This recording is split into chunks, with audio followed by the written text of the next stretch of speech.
as I often mention, at a time like this, at the beginning of an assembly like this, that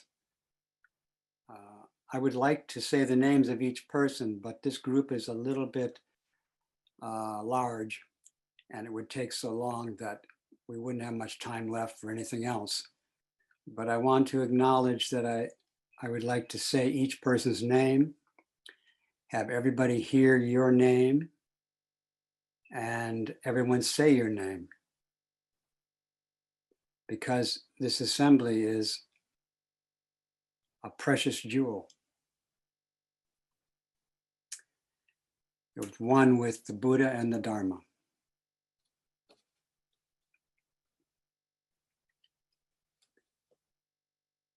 Today again, we are living in the midst of crisis. Environmental crisis, including the land and the seas and all the animals and plants.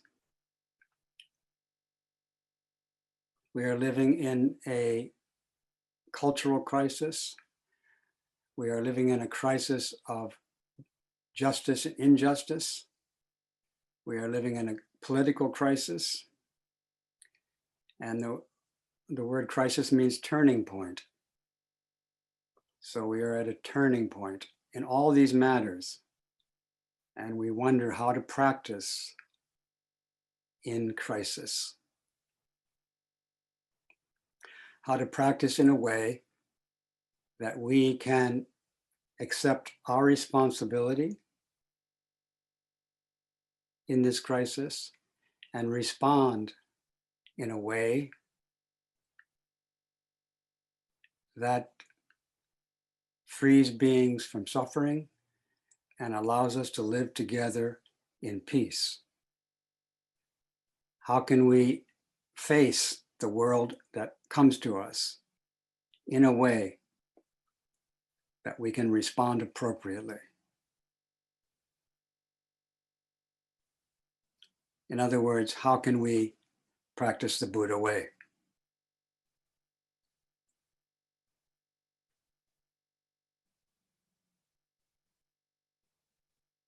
Bodhisattvas vow to attain authentic awakening in order to benefit all beings and to transmit to them and transmit with them so that they can join the process of freeing beings to live in peace.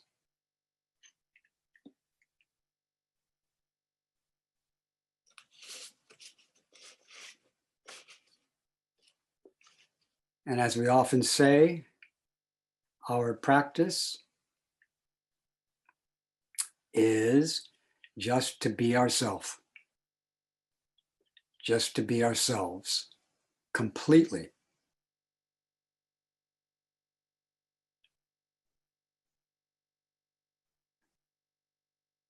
And today I want to emphasize that we cannot be completely ourselves without the help of others.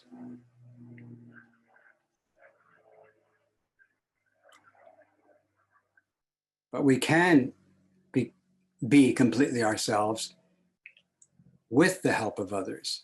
We can be ourselves in intimate and thorough conversation with others. And again, as part of this authentic conversation, which allows us and others to be just who they are, which is Buddha, we need to invite others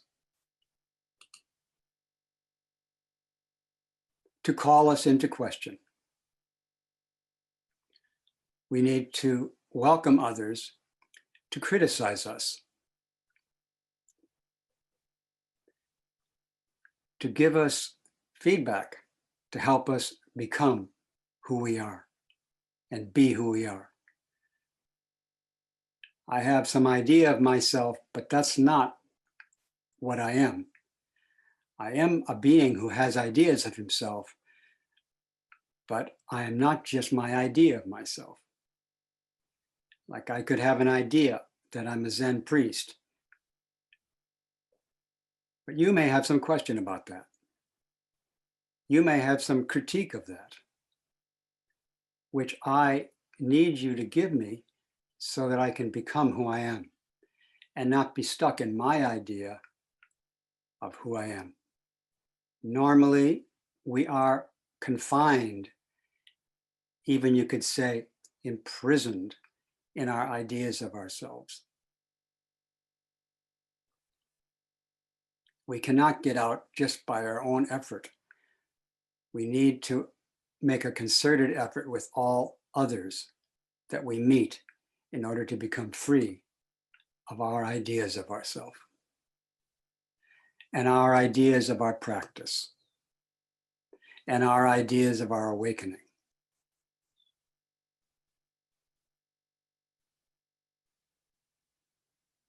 Zen practice is a transmission face to face, where we call each other into question, be fully what we are, and realize Buddhahood. And in that realization, respond to the constant crisis of our life.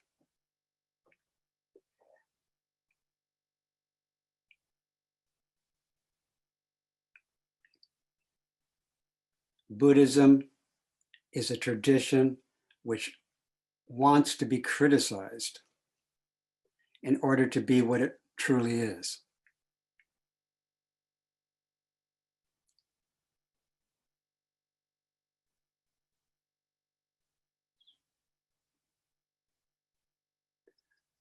One ancient teacher who lived more than 1,000 years ago in China, his name was Dharma Eye, or Dharma Eyes, Fa Yen.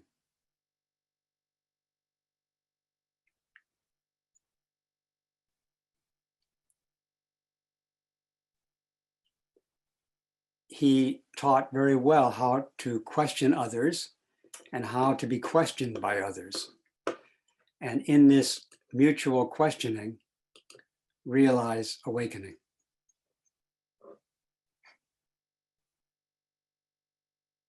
So, on one occasion, a monk named Hui Zhao asked him, "What is Buddha?" And he said, "You are Hui Zhao." And Hui Zhao entered awakening with his teacher, Dharma Eyes.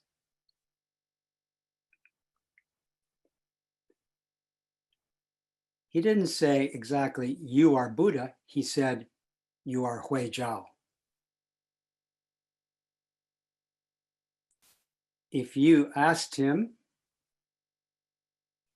in your case, he would say, "You are Charlotte. You are Rosemary. You are Dale. You are Anne. You are Patty." It's not that you're Buddha, it's that you, being completely you, is Buddha. It's not that a tree is Buddha, but a tree completely being a tree is Buddha. And a tree being completely a tree liberates beings and realizes peace. A rock being completely a rock frees all beings. And we need to help the trees and the rocks and the water and all the animals. We need to help them we need to question them, and we need them to question us in order to have rocks be rocks and people be completely people, so that they can free beings.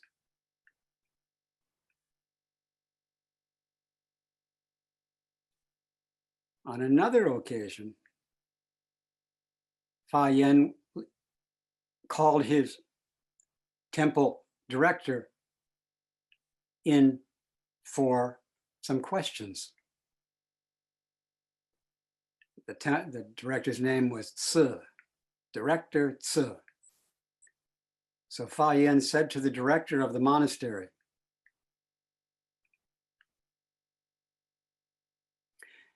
"You've been the director for a while now, years, but you never come into my room and ask me questions about the teaching and the practice."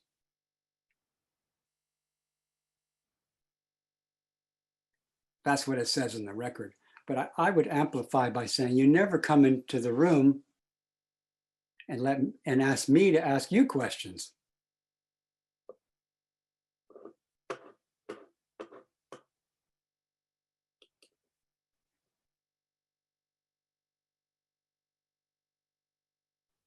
So what's the reason for not coming to question me and be questioned? And the director said, "Oh, didn't you know, teacher, that I attained entry into awakening with Master Xing Lin?"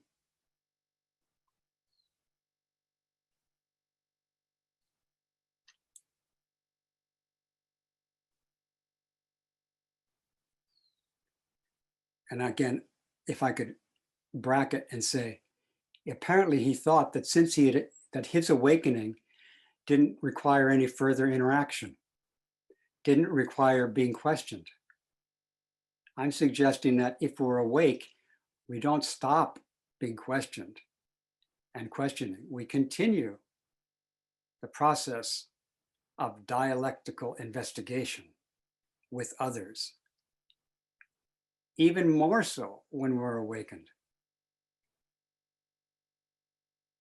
But this monk thought he had awakened, had entered awakening, and therefore didn't need to question or be questioned by the master, by the teacher.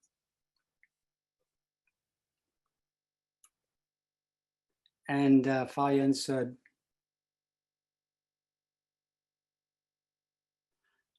"I'm kind of concerned that you might not have understood your teacher properly. Could you recount the occasion?"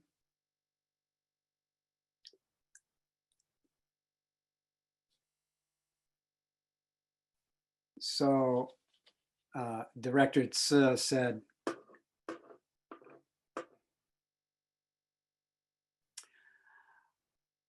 "I went to Xing Lin and I said, 'What is Buddha?'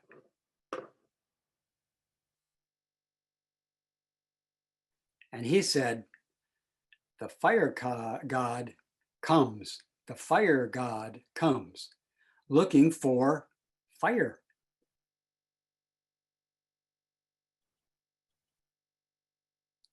And the director said, "When I heard that, I had entry into awakening." And Dharma Eyes said, "Well, could you tell me a little bit more about that?"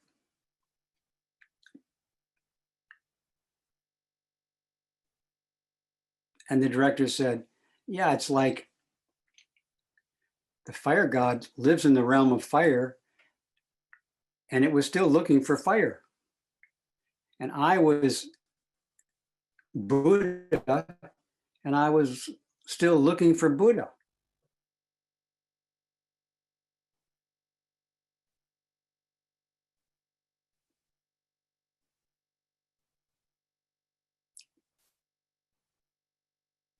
And Dharma Eyes said, "Sure enough, you didn't understand."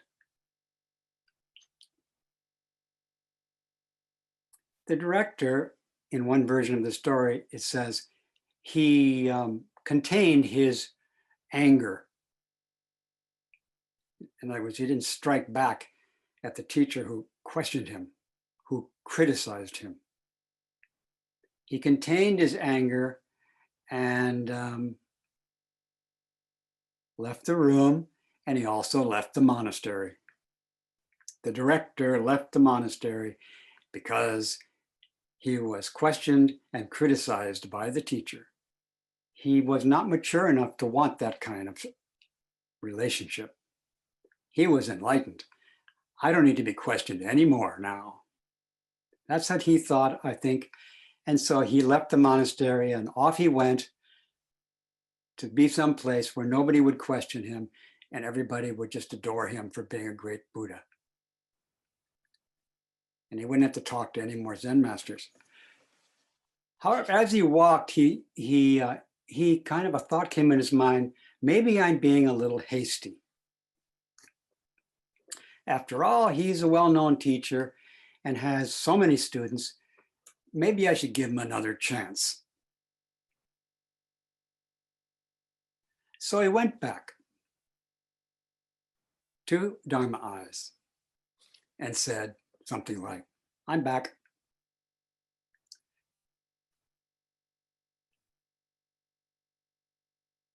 And Dharma Eyes said, okay, now you ask me what you asked your former teacher, Ching Lin. So the director said, what is Buddha?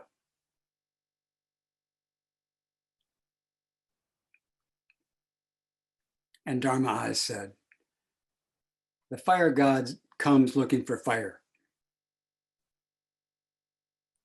And through this conversation, the director entered awakening.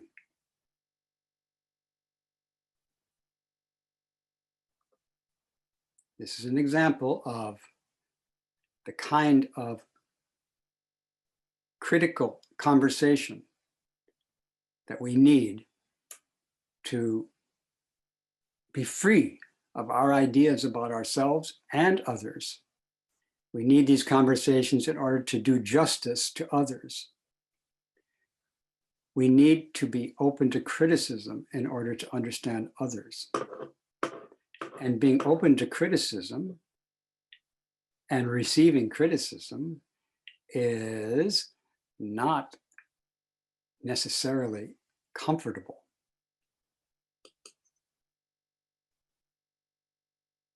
And we need to take care of our body and mind so that we can do this difficult work. So that we can be open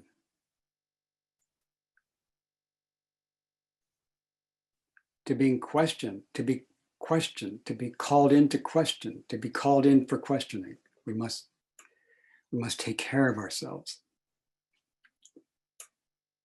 And right now, we need to take care of ourselves. We are having lots and lots of intense experiences.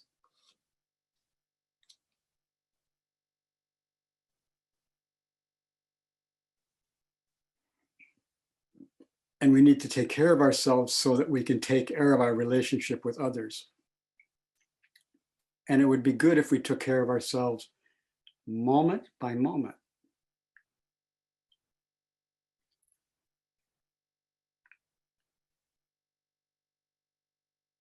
Many people want to help others right now because they see so many suffering beings.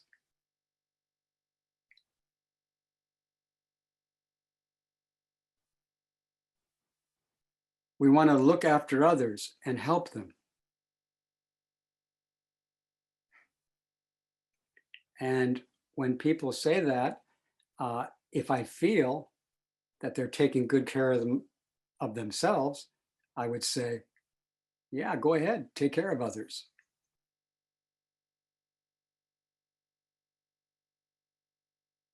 But if they're not taking care of themselves, I might question them. Are you taking care of yourself? I hear you want to take care of others. That's good. But are you ready to take care of others? Do you have your feet on the ground? Are your shoelaces tied together? Do you have your shoes on? Are you ready to go? Do you have water? Do you have a flashlight? If I want to help others, I need to be open to questioning. Being open to questioning is one of the important ways to take care of myself so that I can take care of others. If I take care of myself, then when I go to take care of others and they say, get away from me, I may be able to accept that they don't want me to help them, that they want me to take care of myself, to look at myself before I touch them.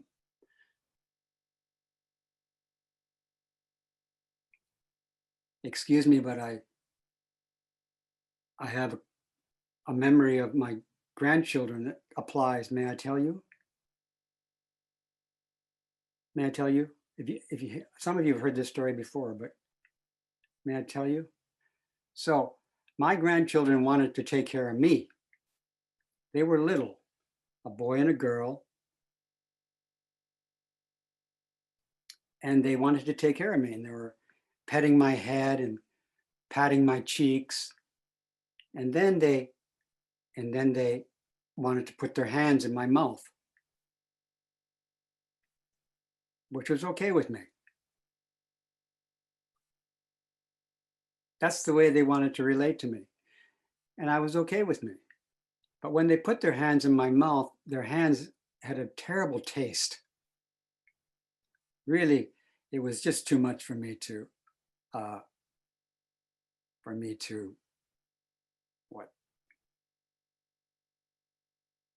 tolerate.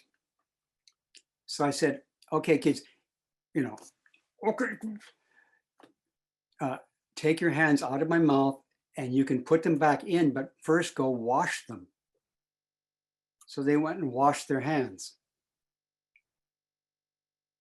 And then they came back and put their hands in my mouth again. And their hands still didn't taste good. So I said, wash them again. And they went and washed them again. And then they came back and put their hands in my mouth, and their hands tasted clean and just fine. And they played in my mouth for a little longer, and then they moved on to other ways of taking care of me. Last night, somebody said, they said boundaries, but I would say also a boundary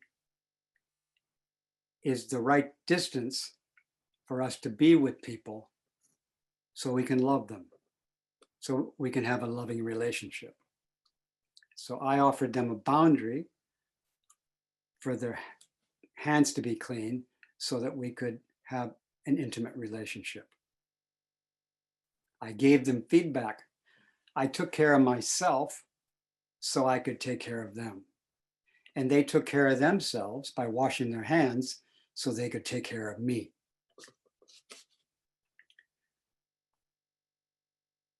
The Buddha way is to take care of ourselves, to look after ourselves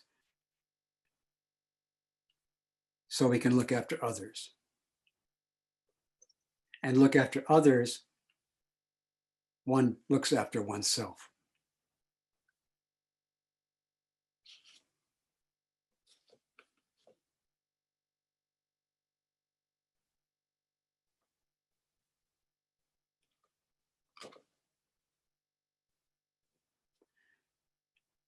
The great way is perfect and all pervading, and there's no place it doesn't reach.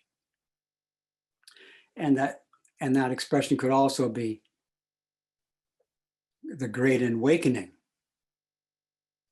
or also could be the great practice is perfect and all pervading.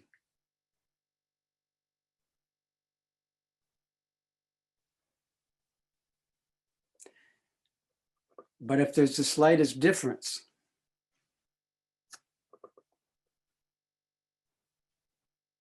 it's like it's far away.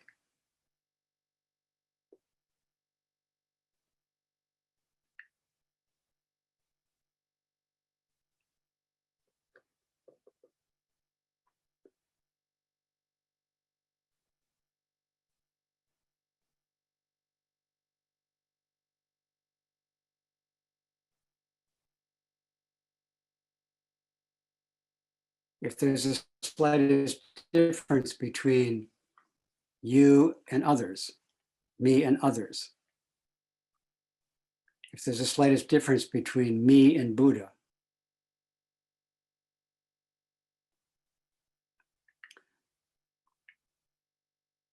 there can be a boundary between me and others. There can be a boundary between me and Buddha. But by engaging that boundary intimately,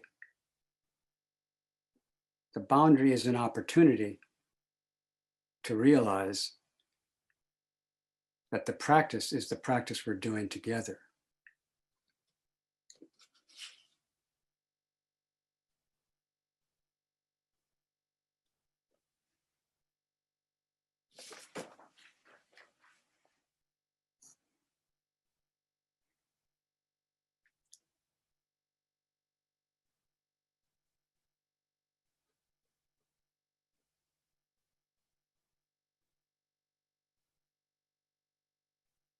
Fa Yen also had a conversation with another teacher, and the other teacher's name was Shushan, which means something like Lord of the Mountain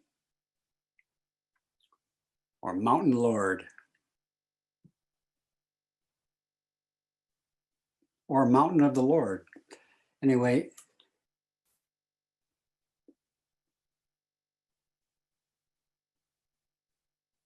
Dharma said to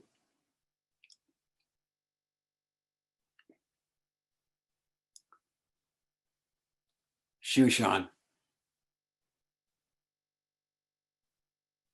if there's the slightest discrepancy, it's like the distance between heaven and earth.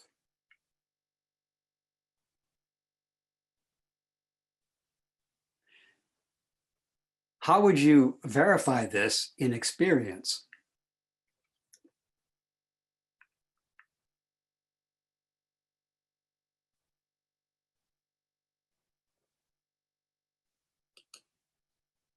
And Shushan said, if there is the slightest discrepancy, it's like the distance between heaven and earth.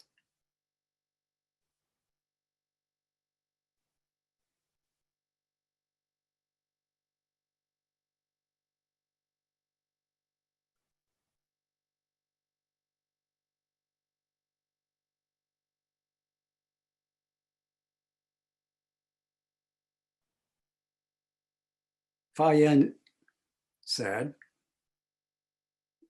you said quite a bit there, but you only got 80%.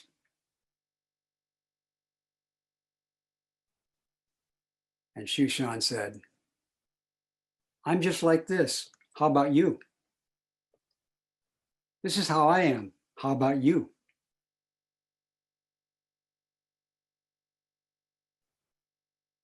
And Fa Yen said, if there's the slightest discrepancy, it's like the distance between heaven and earth.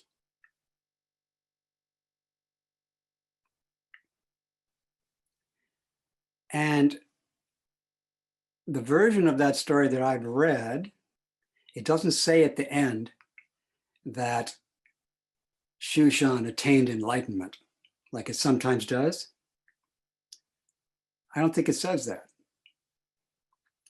And I would say the reason it doesn't say that is because Shushan was already awakened.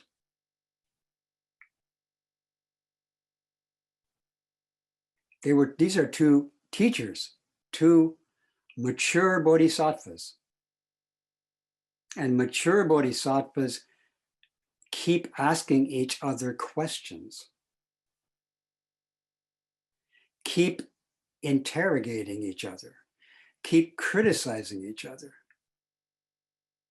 How would you verify this? How would you show this in experience? You only got 80%, friend. I'm just like this. How about you?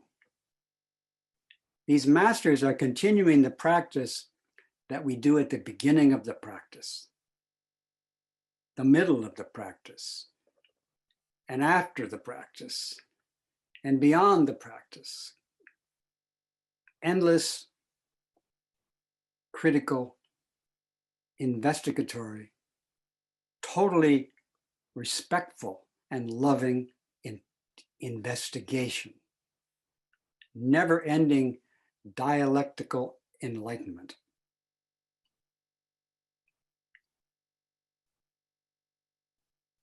Kept questioning.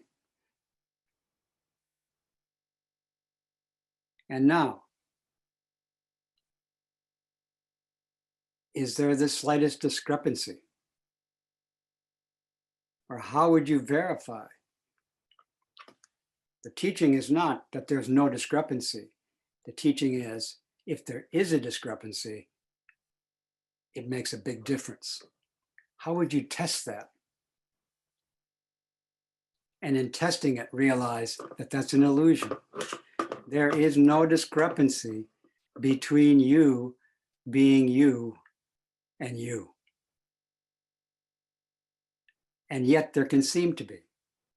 And there's not the slightest discrepancy between you and being the person you aspire to be. There's not the slightest discrepancy between you and the way you would like to serve all beings. There's not the slightest discrepancy. However, the discrepancy can appear. And if it does appear, you can send your hands to the dry cleaners. You can take care of yourself. You can use that discrepancy as a way to love all beings, because discrepancies do appear. But they don't have to sit there like unmoving walls. They're opportunities for compassionate questioning, compassionate criticism.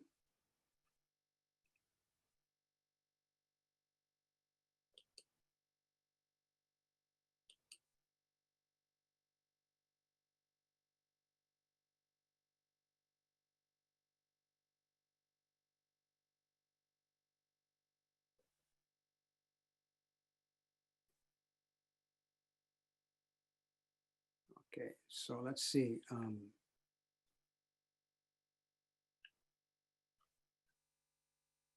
I said earlier that maybe I would do the closing chant and then start question and answers, but I think right now, if it's okay, I'd just like to go right into welcoming you to criticize me. Welcome you to question me. And also, let me know if you want me to question you. Let me know if you are open to receive critiques. And by the way, just to make clear that the word criticism does not mean always negative. To say that it's a good movie is also the job of a critic. Critics can celebrate what they're criticizing. And I think that's really the best way to do it, to celebrate even while you point out shortcomings, to express appreciation even while you question, to express devotion even while you say you doubt. So,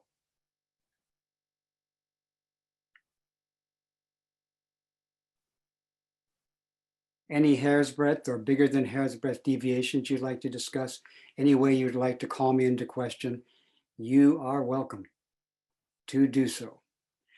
You can also call the Buddha into question, which reminds me of another story, which I'll offer, which is a story that's in the middle length sayings in the Pali Sutras, the middle length sayings. It's the fourth sutta in the middle length sayings, and it's called Fear and Dread. So in a sense, what this scripture is about is how the Buddha deals, how the Buddha practices, how the Buddha faces and dialogues with fear and dread. And also it's a story about how the Buddha dialogues with a person who asks him a question and criticizes him. So in this scripture, somebody's kind of calling the Buddha into account, respectfully. So again, it's called Fear and Dread. And it goes something like this, from memory. So the Buddha was dwelling someplace in India, and a Brahmin named Janasoni came to the Buddha and addressed him respectfully and politely, and they had an amicable discussion. And then this Brahmin named Janasoli sat to one side and asked the Buddha a question. And the question he asked was, Master Gautama, are you like the teacher of this great assembly? Are you like an example and a leader and a guide to these people? And the Buddha said, yes, sir, I am. And then the Brahmin Janasoni said, but you, Master Gautama, you go into really dangerous places. You go into the forests where there are all kinds of poisonous animals and many, many dangers. And so, you're setting an example, a questionable example. Don't you feel great fear? And isn't it difficult to practice meditation under such difficult circumstances? With all this danger and potential harm all around you, isn't it difficult to practice meditation?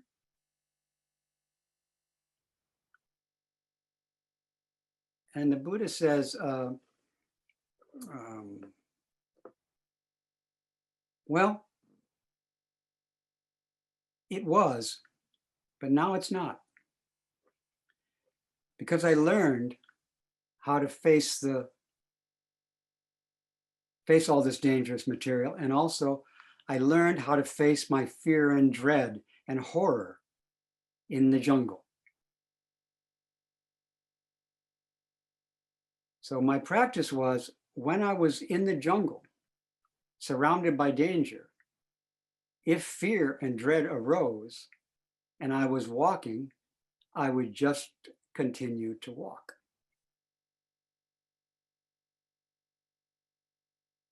And I would continue to walk until the fear and dread subsided.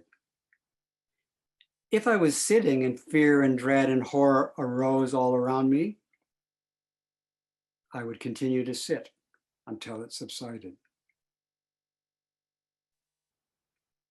If I was standing and the fear and dread arose, I would continue standing until everything calmed down. And if I was reclining, I would continue to recline. In this way, I found peace and joy in this dangerous situation. And I would say, he goes on to talk about how he went through the process of not just calming down, but attaining great wisdom and becoming the Buddha and becoming a teacher and a benefactor of all beings. So again, by taking care of ourselves in the midst of intense, horrific situation and being present with ourselves and caring for ourselves, we will be able to help others. We will be able to take care of them and help them find similar peace in these situations. We will be able to question them, and we'll be able to welcome their questions. And in this story, this Brahmin person called the Buddha into question, respectfully, but did question the Buddha, thinking that Buddha was doing something that was not good for his students. And the Buddha did not say, how dare you question the way I teach and the way I practice? He did not. He responded. He was very responsive and forthcoming to tell the person about his practice that was being questioned. The Buddha way is to practice and be questioned. And in this way, the questioning brought out a whole new teaching from the Buddha. The questioning prompted and facilitated and supported this wonderful teaching, which we might never had if that man had not questioned him, if that woman had not questioned him, if those people had not questioned him. Most of the teachings we had would not be here. So please question each other. Okay, now I see, Jiryu, can you call on the people, please? I'm happy to. See Ka.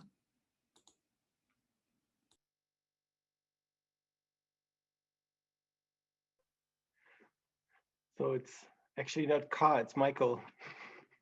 Oh, Michael. Hi, Michael. I've been thinking about you. How are you? I'm very happy to be here to see you. Oh, great. Who's in the background there? This is Karin, you know her from Sweden. Hi. Hey. And this is Gwendolyn. You don't know her yet. We are translating your book. Wow. Not now. Yes. Michael, how is your questioning coming? My questioning is, I found myself walking through the city and my mind was very critical about people. Yes. And then all of a sudden there was this voice that said, like, they just can't be any other. It's just the way they just can't. And it was a big relief. And it felt like I felt like, oh wow, okay, I could accept like just how they are, which was great. I enjoyed very much. But then there was another voice coming up that said, but what about responsibility? I mean, you know, it's like, how does that relate to the responsibility we have? And also like, we are not just determined, you know, there is choices we can make. So that's my question, like to relate this. When you brought that up, again, I thought of the sutra. Mm-hmm. So you're walking through the jungle and you have opinions about the dangers of the jungle, in this case, people. Mm-hmm. But there was something, I think there was something about the way you were walking that allowed this thought to come in your mind, that they're not other. Mm-hmm. And that calms you down. Mm-hmm. So the Buddha is walking through the forest and he has these thoughts, these critical thoughts of the forest. These are dangerous, those are dangerous, these are dangerous in this way, these are harmful in that way, all this stuff. And he takes care of himself, his fear, and you are taking care of your fear, I would say. Mm-hmm. You're afraid of these dangerous people. But you took care of yourself so this thought could arise, this insight. You calmed down with this danger. The insight arose, and then with the insight and the calm, now you can teach these people. Now you can go up to these people and say, excuse me, could I ask you a question? So you always have a responsibility, even before you even before you take care of yourself, you have a responsibility, which is to take care of yourself. When you take care of the responsibility of caring for yourself, then you calm down. And even before you calm down, you have the responsibility of taking care of others, but you're not ready to exercise it. I don't want you to take care of me if you're not taking care of yourself. Mm-hmm. I don't want you to drive me if you're not taking care of yourself. I don't want you to do eye surgery on me if you're not taking care of yourself. But when you're taking care of yourself, then you can take care of me. So again, in this story, I thought your story was just like the sutra. You were walking through the jungles of Wiesbaden, maybe, with all these people, and seeing that there's danger all over. And the way you dealt with that was that you calmed down enough to have an insight. And then by taking care of yourself, now you can take care of them. And you had that responsibility before you calmed down, but you couldn't do it until you had this insight. So once you have the insight that the other people are not out there separate from you, then you can fulfill your responsibility to look after them.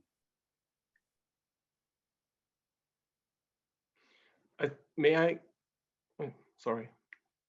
So it was the second thought that came was more like, okay, if we can't be any other, it's not like they, but like we, then it would kind of take away responsibility, because it's like almost like being just thrown around by this complex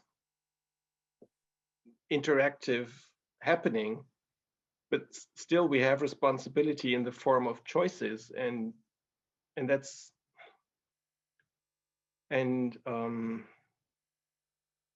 it's almost like if I'd say we can't be any other way, we're kind of like determined, which I don't believe. Do you know what I mean? I think so. Okay. And this thing about the responsibility being taken away, in a sense, it was taken away from your conscious control and given to your wisdom. Mm-hmm. And your wisdom can use your responsibility and relate to other people who are not really other. Okay. And by settling down and having insight that others are not really separate, the wisdom can take over and fulfill the responsibility of caring for other beings.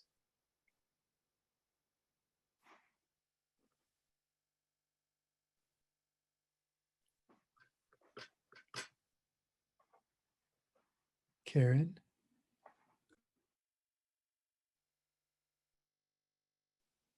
Good morning.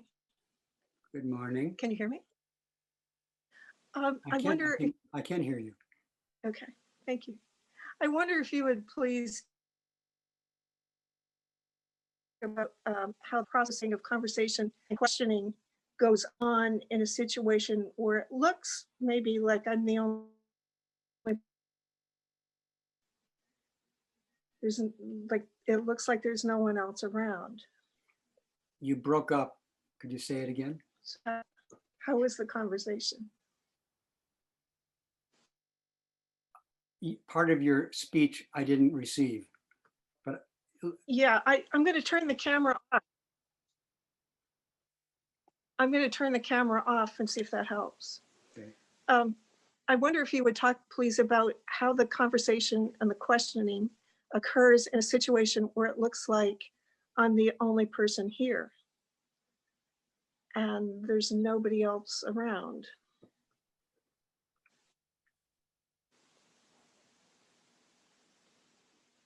Well, in Mikhail's example, there were people around, but they weren't talking to him. Mm-hmm. And he kind of questioned himself. He saw them as separate, and in a way, that was called into question, and the answer was they're not. Mm-hmm. So even when you're with people, you may not understand their questioning you, but it would be good if you did understand their questioning you. So sometimes I'm looking at someone's face, I might think they're not asking me a question, but if I calm down, I realize I think maybe they do have a question. And so, and I'm right, they do have a question, but they don't necessarily say their questions. So if you can't see anybody and you can't see any questions, you could say, does anybody have any questions for me? And you might hear a question. Is there anything questionable about what I'm doing? And you might get an answer. The answer might be, The answer might be, yeah, it's question, what you sitting here asking yourself questions is questionable. And the answer is yes, you asking yourself questions is questionable. Everything we do is questionable. And if you want to get into that, you can invite people to question you. And if you don't see any people to invite, question yourself. And then you'll realize that what you just did was questionable, and you are being questioned. I am being questioned all day long. Every time anybody looks at me, they question me. What's he up to? Is he my friend? Is he practicing the Buddha way?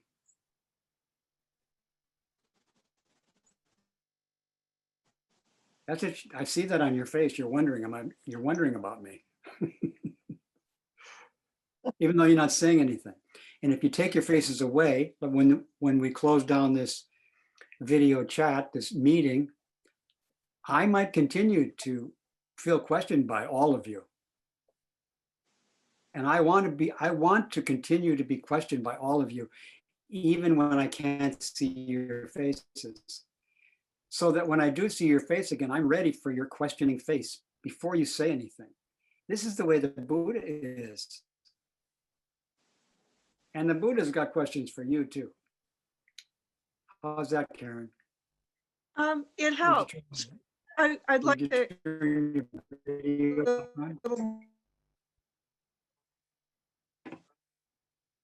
Okay, I'd like to ask you a little more. Thank you. Because it feels like my current existence is somewhat hermit-like, and I often don't feel alone, but then the question comes up, am I imagining that I'm not alone? Is that imagination? Is that a way to get into connection by use of imagination? You know, could you comment on that? You are definitely imagining that you're alone. Yes, that you are. But I also imagine that I'm not alone. You can do that too. Yep. You can imagine that you're not. Okay. And you can act like you are, and you can act like you're not in response to that. But that's also your imagination. Yeah. In other words, you can work with your imagination, and you can question your imagination like you just did. You can do that. You're not really alone. But the way you're not alone is, inconceivable. And you're not alone. That's the reality. The whole universe is totally you. And you are the whole universe. You're never alone, as the song goes. Yeah. You're never alone. But we imagine that we are alone, and then we imagine that we're not. When we imagine that we're not, in a sense, we're imagining the truth. But the way we imagine we're not is not the way we're not.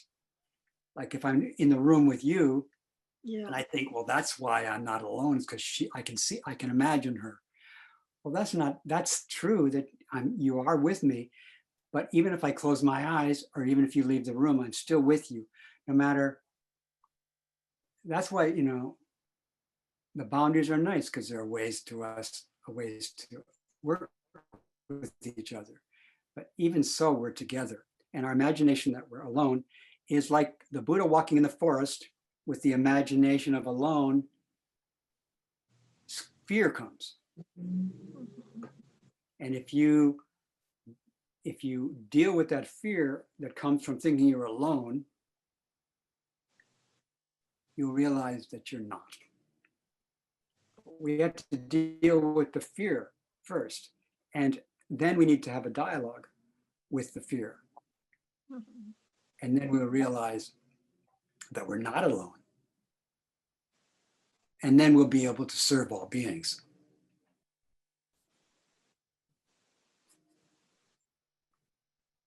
Which is our responsibility.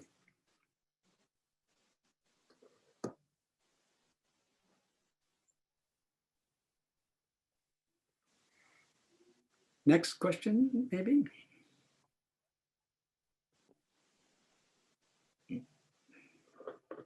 Birgit. Yes, Birgit and Steve. Yeah, I'd like to hear some criticism from you and take this opportunity to do so.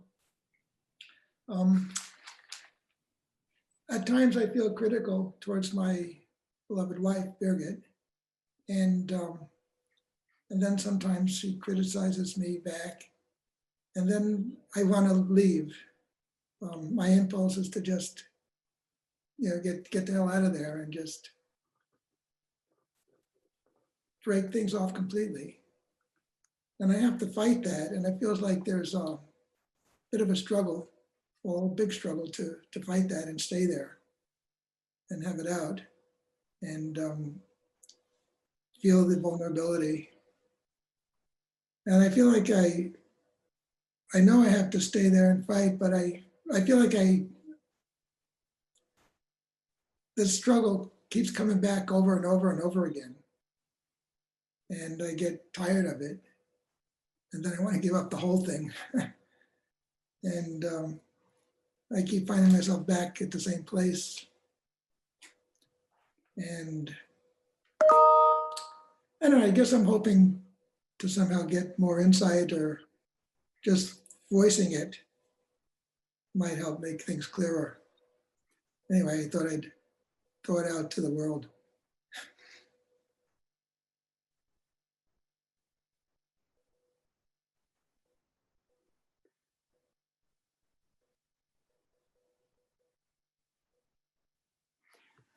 Well, again, if I have a critical thought about somebody, I would like to take care of myself and my physical feeling of having a critical opinion about them. So I would say the first step is to take care of what it feels like to feel critical of somebody. Which means I need to take care of myself. Yes. And feel it and be kind to it. Be kind to your critical thought. Allow it to be and be careful of it. Practice the precepts with it. Don't try to get rid of it. Don't be respectful of it. Don't deny it. Don't numb yourself to it. Don't try to kill it. Don't try to get a different opinion. Really give this critical attitude or thought lots of compassion and patience. That's taking care of yourself, who has a critical opinion. Yes. And then if you take care of yourself, you may get some insight about what to do with it, how to live with, or what to do with this critical opinion. And again, the critical opinion could be something like, this person's too close to me. Or this person's getting too close. And if you take care of yourself, you could say to somebody, I feel like you're getting too close. I need more space. I'm willing to interact, but I need some space. I need you to wash your hands. But if you take care of yourself, you can tell a person about your boundaries or your criticism in a way that doesn't hurt them. Like I said to my grandchildren, you can put your hands in there, but I need you to wash them.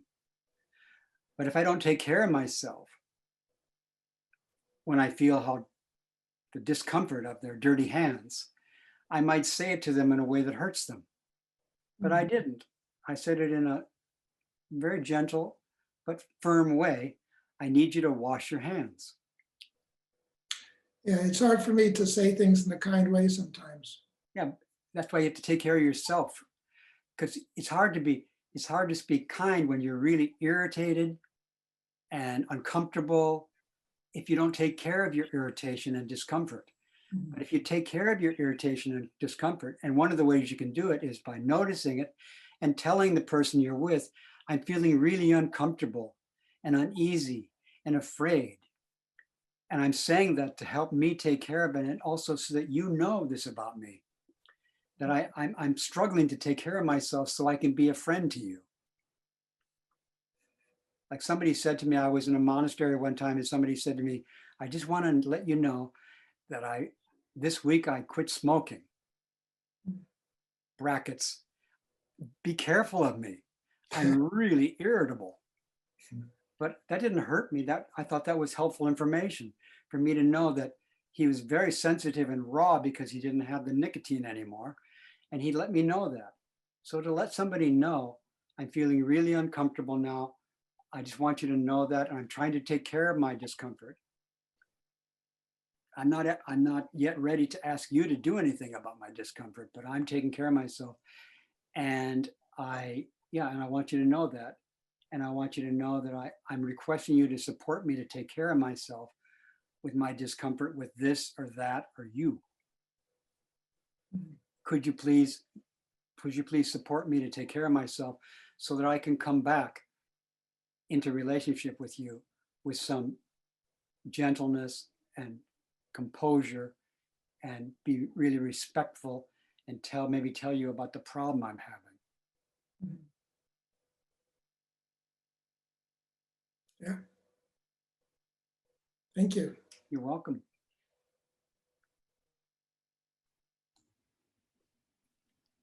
Linda.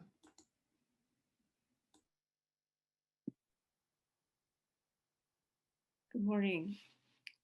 Good morning. I'm seeing Jiryu, but I'm not seeing Reb. Hi, Jiryu.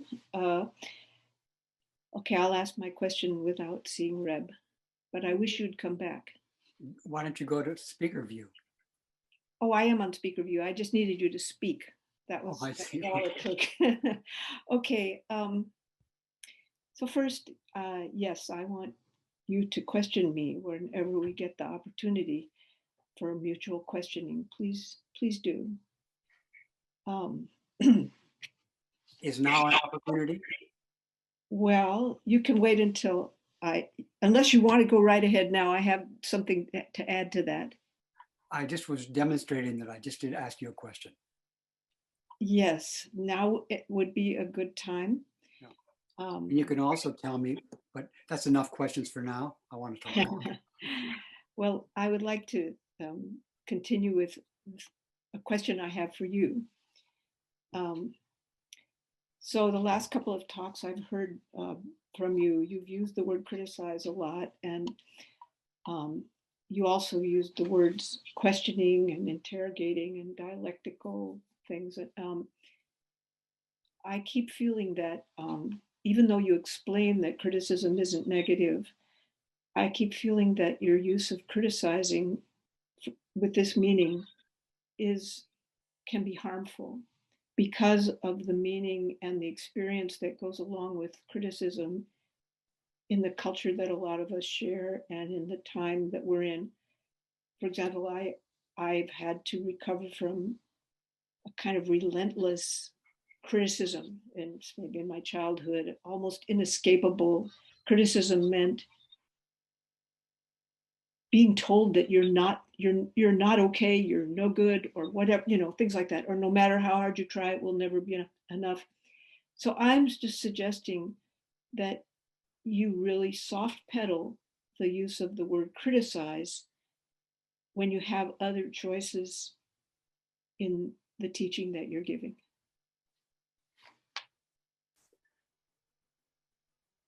And so I thank you for that. Thank you too. And so I felt like you questioned my use of that word. Yeah. So you said soft pedal, and another word for that is to be very gentle and careful with that word. Yeah. Maybe question using it at all in the meaning, or use it very rarely in the meaning that you're sharing with us. And so I think what I would try to do is I maybe ask permission to use the word and see if I get permission, and I might not get it. Do you feel you really want to use that word a lot when you have other choices? I would like to find a way to use all the words that are out there so people aren't intimidated by them. I would like people to find a way to use the whole vocabulary so that when certain words are being used, we don't have to, we can be part of the conversation. And so I used the word and I got this feedback from you. And because of this conversation, I'm transformed. It changes me. And so now I'm questioning you to see how to tell you and to wonder about how I've changed. So when the word comes up in my mind,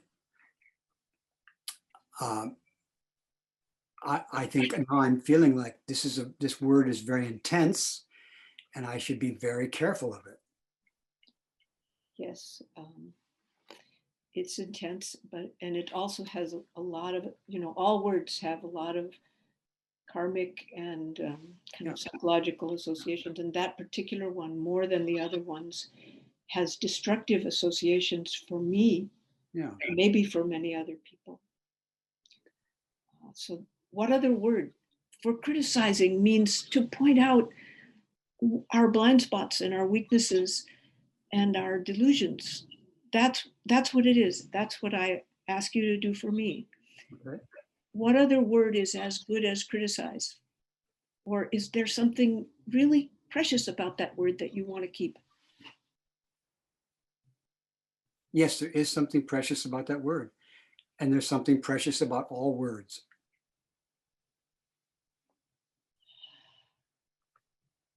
They all can be used.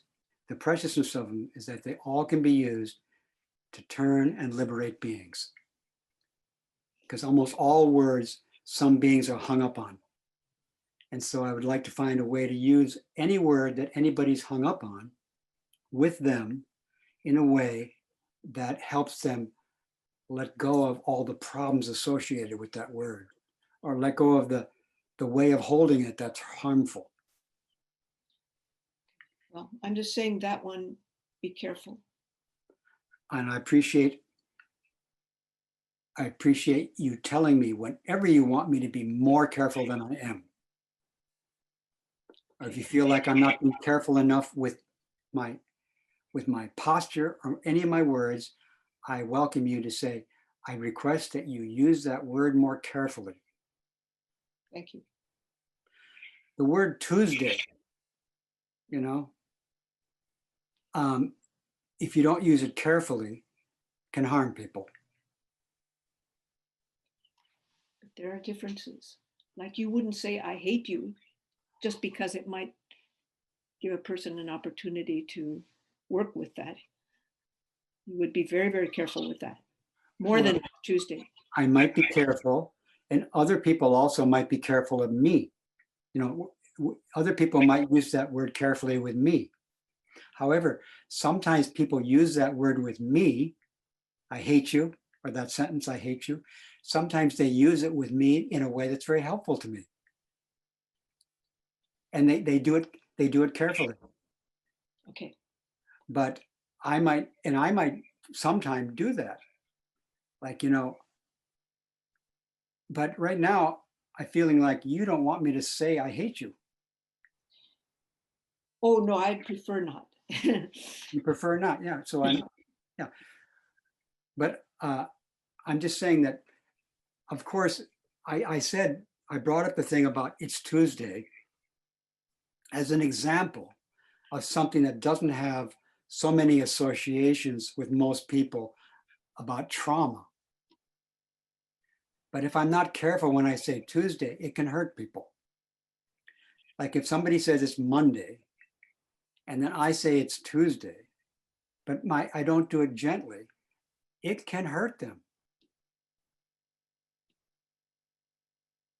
They can say, yeah, I know it's Tuesday now that you told me, but the way you said it really hurt me. So I feel like anytime I'm not careful, I welcome you to ask me to be more careful. Or I should say, anytime I'm not careful enough, I welcome you to maybe not even point it out necessarily, but ask me to be more careful. Thank you. You're welcome. And thank you for your calling me into question.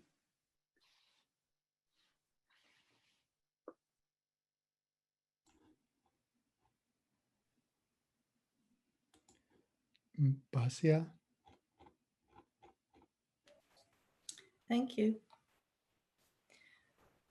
Hi, teacher. Hello, Basia. Nice to see you. Good to see you. What a great opportunity to actually meet you on Zoom, despite the difficulties of this world. So I really appreciate your talk and the invitation to question ourselves and the other and you, and also taking care of oneself. In light of the current complexity of crises in the world, it is a very precious invitation to take care of ourselves. And myself right now getting ready to move to Canada across the continent and doing a big task of uprooting life. I've been doing a lot of that. And I can say, I've been thinking as you've been talking that really for us humans, taking care of ourselves is pretty well a primary preoccupation for the rest of our lives. It will never stop. And as I was thinking about that, I thought, well, since you also brought up the unity, that there is no separation, it is really by taking care of myself forever and ever and ever, I am taking care of the world. So in a way, it is enough, isn't it? If you take care of yourself, you'll realize that there's no separation, and then you'll be able to take care of others, which is another way to take care of yourself. Mm. So if you're kind and nonviolent with others, that takes care of you. And you'll be better at that, taking care of being nonviolent and patient and respectful to others when you take care of yourself. So looking after others, you take care of yourself. Taking care of yourself, looking after yourself, you take care of others. It's a cycle. But to try to take care of others before we are mindful of our own situation undermines our caring process. I wish you well on your great transition. Thank you. You're welcome.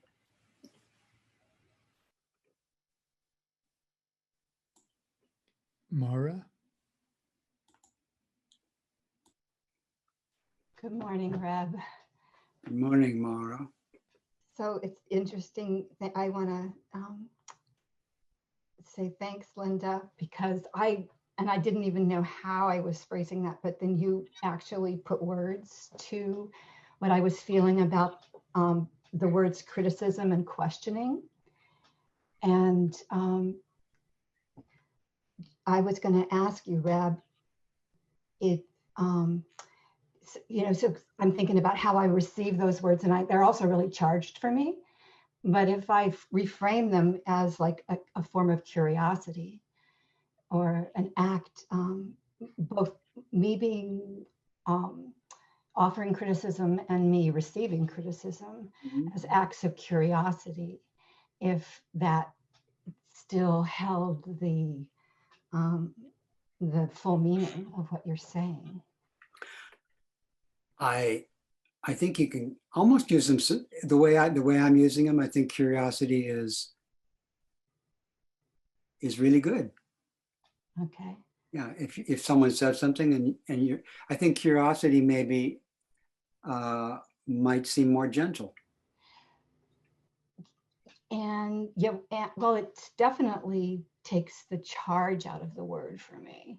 It helps me distinguish it from that kind of destructive, how those words can be used to describe something that may be destructive or hurtful, and then in the maturing process, in order to, be able to contain that, just thinking of giving it a broader meaning, something that can contain that, so that those words will eventually cease to be triggers or hold that charge. There'll be more than that. Okay, That's thank sort of my strategy. thank you. So maybe we could say that mature bodhisattvas welcome other people to be curious about them. And when we feel ourselves wanting to be critical of other people, maybe if I think, well, if I'm just actually curious, if I'm going to ask a question, maybe there's a way to phrase it that will really express that I'm more curious, just to be respectful and hopefully communicate that it's not me, blasting them, but just, I want to know. Does that make any sense? Okay.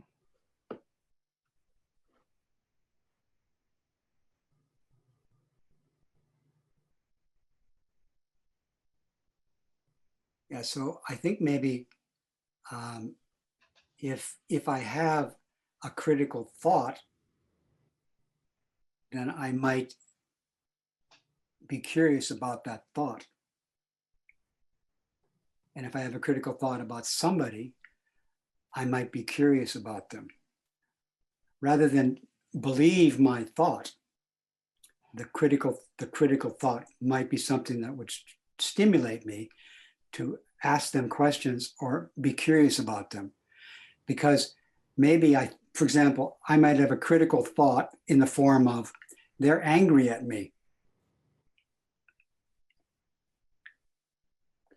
But I might say, could I ask you a question? And they might say, yes. I say, are you angry with me? And they might say, yes. Or they might say, no, I'm not angry at you. So maybe curiosity might protect critical thoughts, critical opinions from hurting people. Sort of take it, for me, I think of it as, sometimes I have a knee jerk. If I get defensive. If I feel attacked, I get defensive. And so I might attack back, or, do something hurtful. And so before doing that, if I can think, take that, what I perceive as aggression, and kind of spin it into, kind of a different perspective. And then if I can, with that new perspective, sort of frame any response I have, that would be holding that experience that I had of being sort of attacked in a bigger picture, so it's not just that knee jerk, that like, take a breath, think about it, what's behind it, and just choose my words carefully around it, rather than. What's behind it is more like curiosity. Yeah, that's, I mean, for me, that's like, it's like, I'm thinking that might work, if that's, kind of at least the beginning of a practice towards what I think you're talking about here today. So just wanted to make sure I'm not kind of retreating into some, formula or something.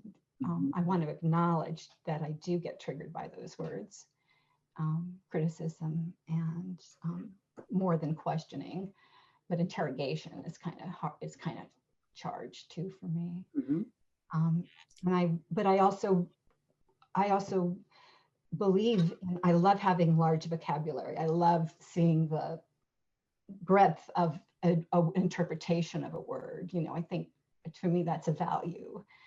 So I don't want to just throw the word out for myself. I want to see if I can redeem it and just give it,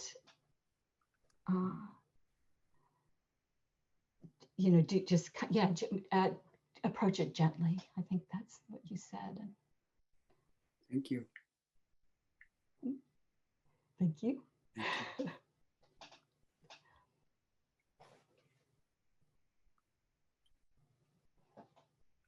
Green.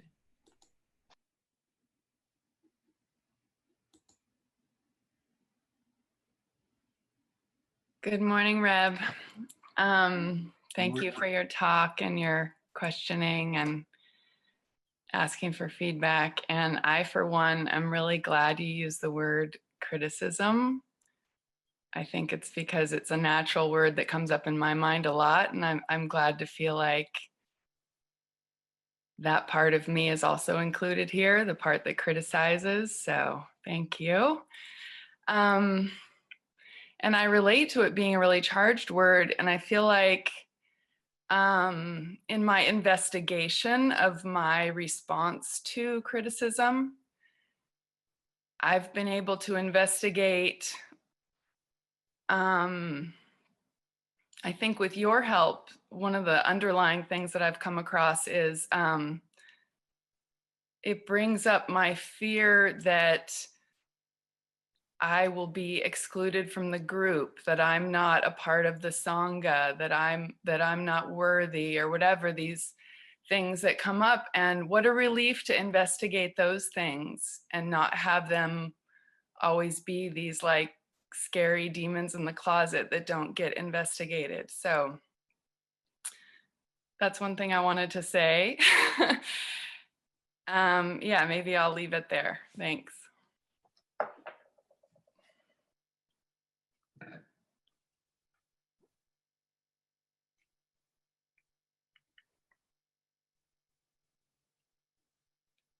I'm not sure I'm not sure you had any question. Did you have a question to me? I don't know. Okay. I mean, I welcome your thoughts and feedback. Well, again, I encourage you to question as a gift. I encourage you to question me.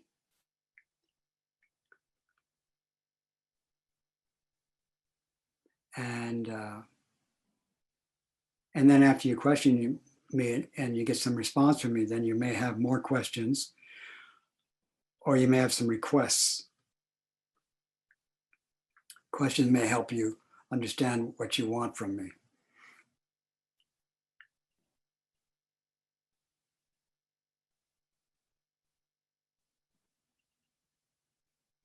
Okay. Okay. Thank you.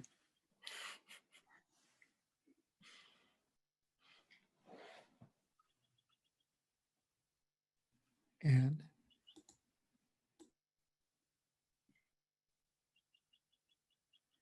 I would like to add something to the mix of this about the word, and then ask a question.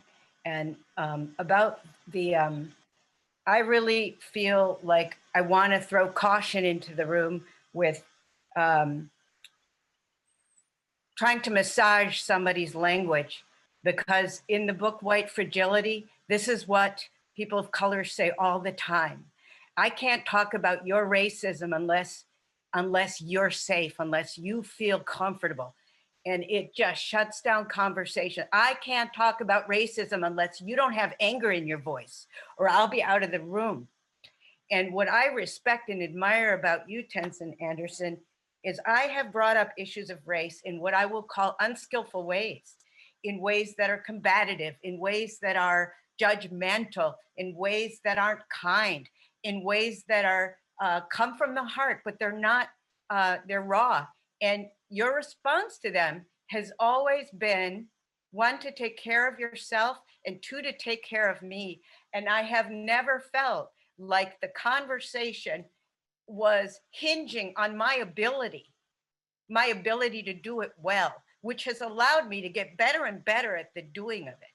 So this is our issue, to like increase our range of comfort.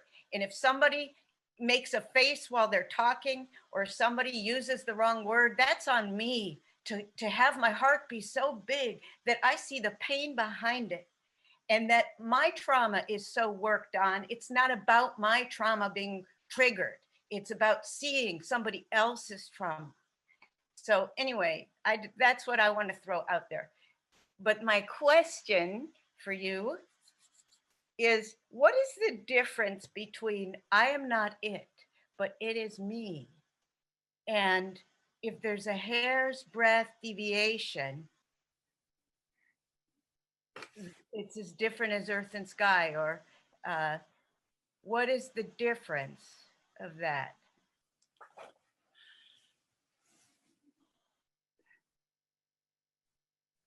Thank you what you said for what you said. So we have, I am not it. In truth, it is me. Right. Okay. So what we want to do, I think, with that poem is, like we said before, we want to make ourselves, we want to take care of ourselves so that we can be big enough and soft enough to accept these two things, which are in a very dynamic relationship. I am not it. In truth, it is me. And you can look at and you can look and see what's the difference. Is there a difference between those two? Are they really different? But first of all, how about making space to include both? But we have to take care of ourselves to do that. You know, maybe we should have a cup of tea before we try to deal with that. Maybe we should sit down before we try to deal with this very dynamic thing here. I am not, again, the poem, the Chinese poem, I am not it, in truth it is me. That it could be it could be he, and it could be she. I am not her, in truth she is me. I am not him, in truth he is me. I am not it, in truth it is me. So in all these cases, when we're looking at somebody, I am not him, in truth he is me. What's the difference? Well, and what's the sameness? And how are the difference and the sameness working together? So we have to take care of ourselves so we can contemplate that poem, that teaching.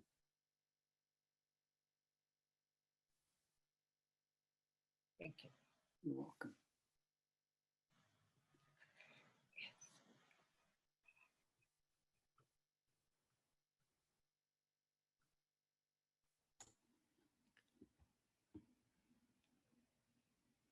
Shall I assume that we are continuing?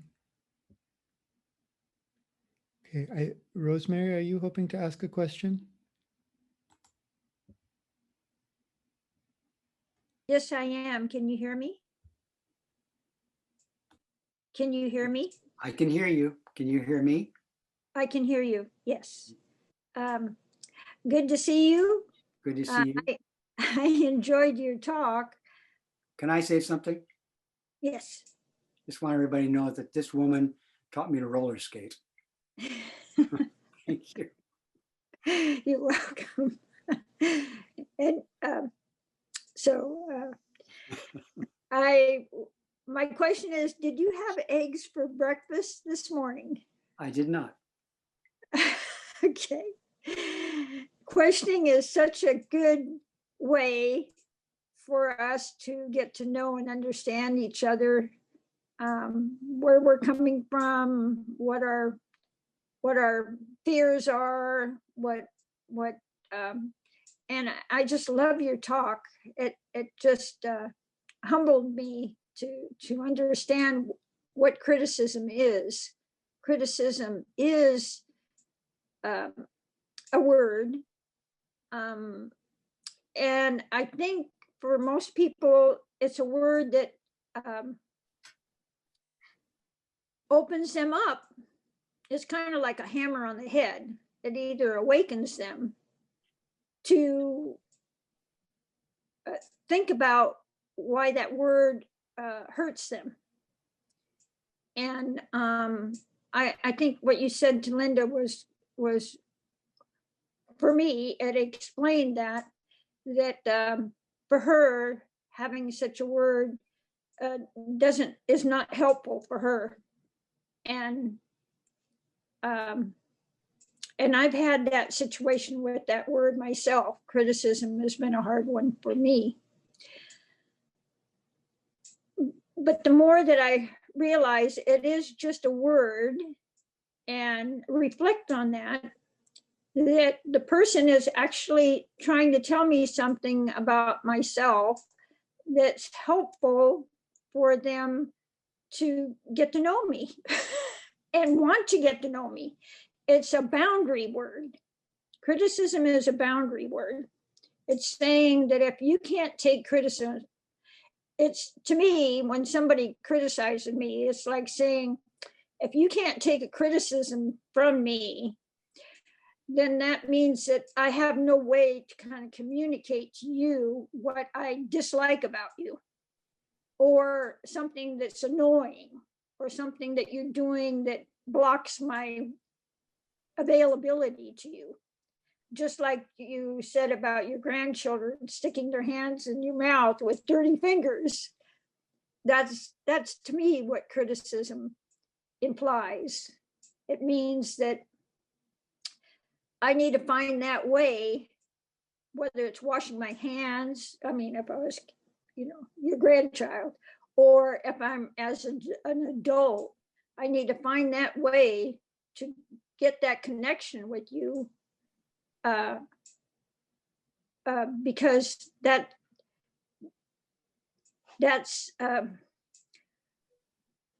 the way to communicate is through words.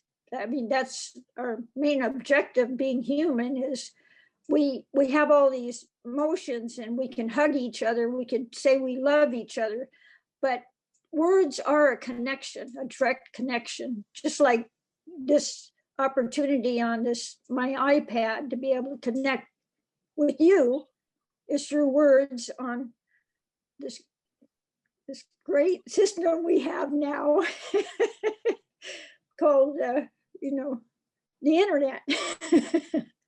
So I guess, yeah, you answered my question. You did have eggs this morning. Thank you, Reb. Thank you, Rosemary. Thank you. Mhm.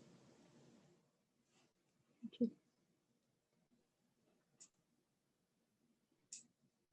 Patrick?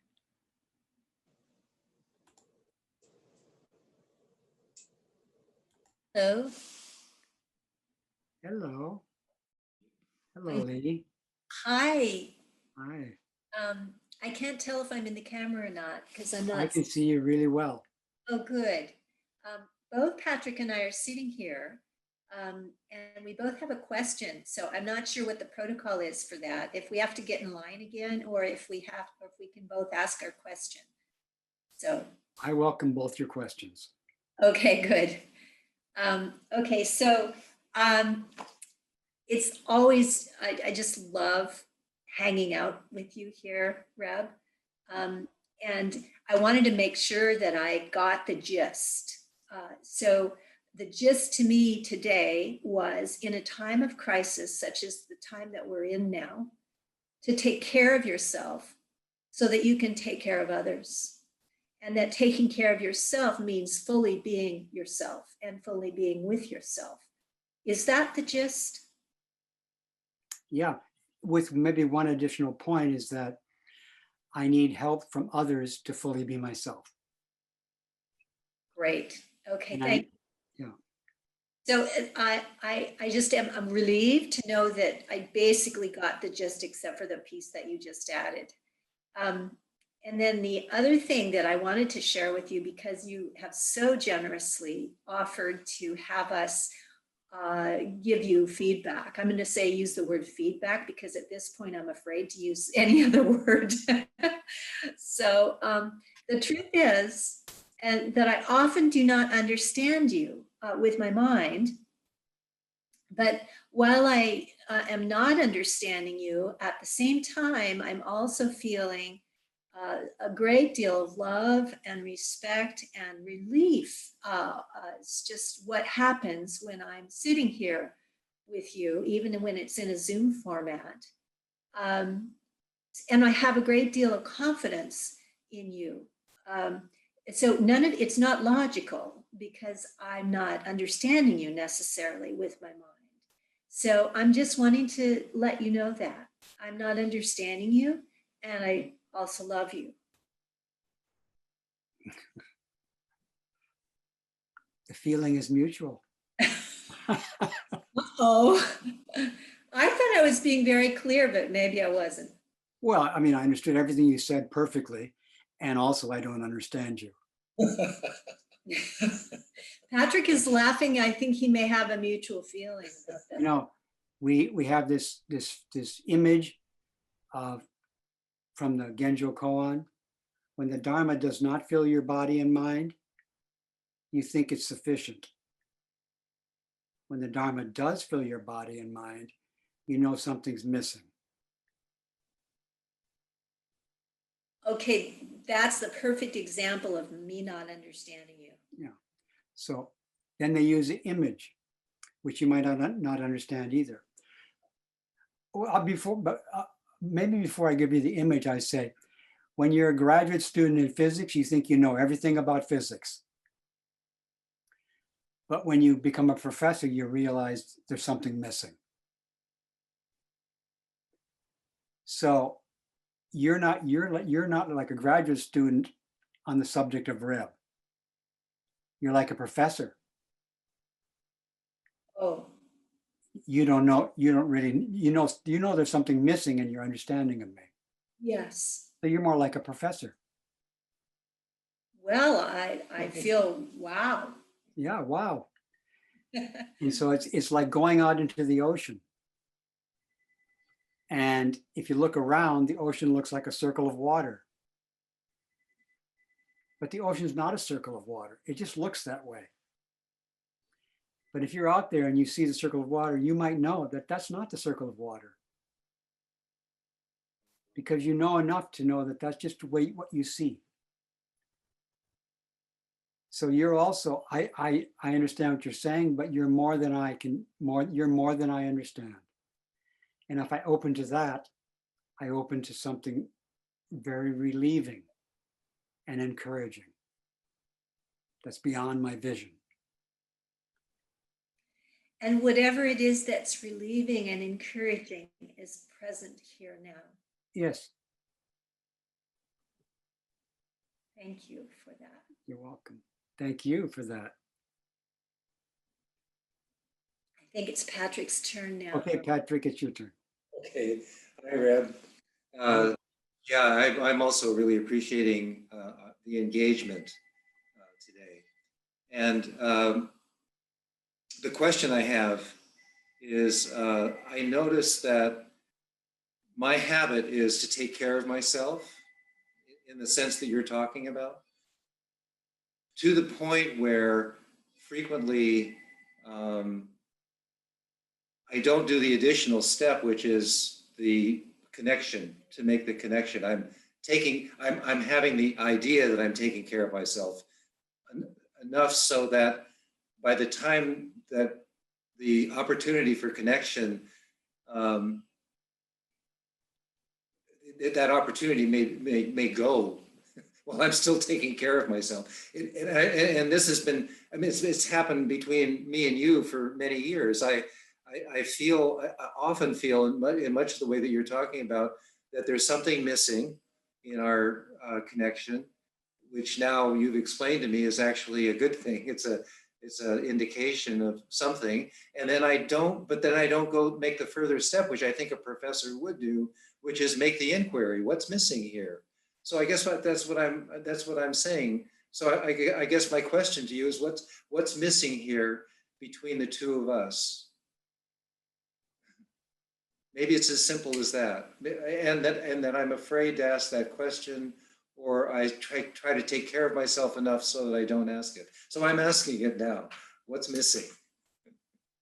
what would be the place to study from here?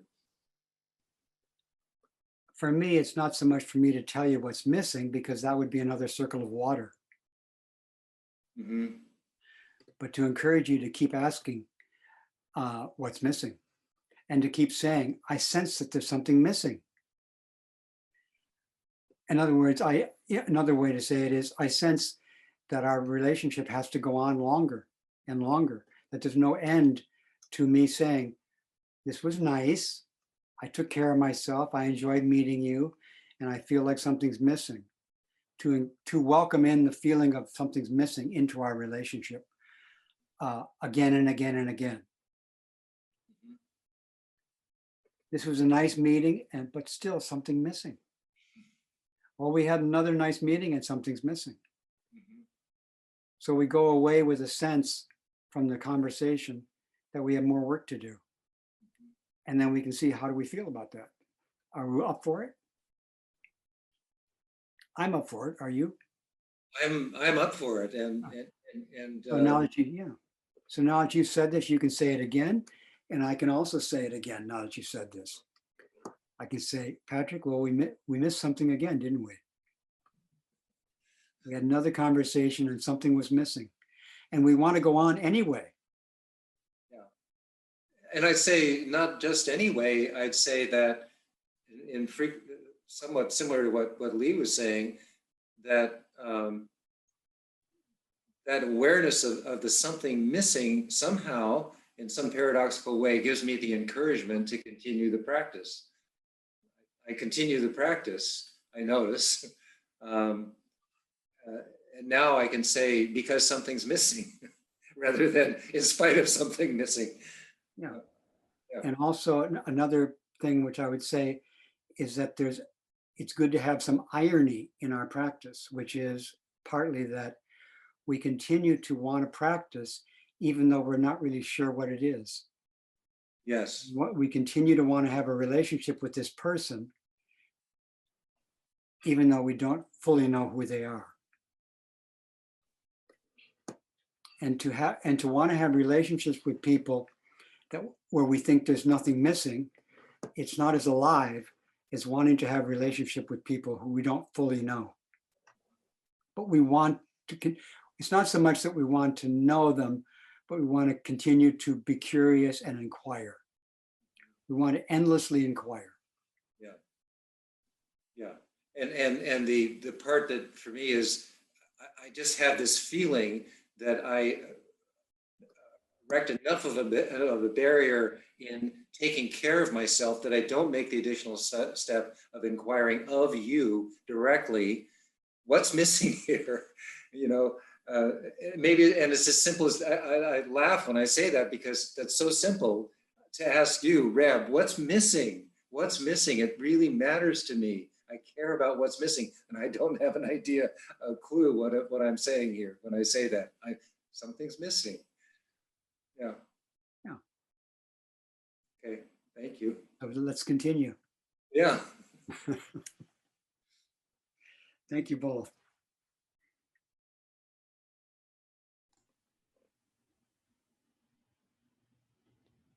Steve?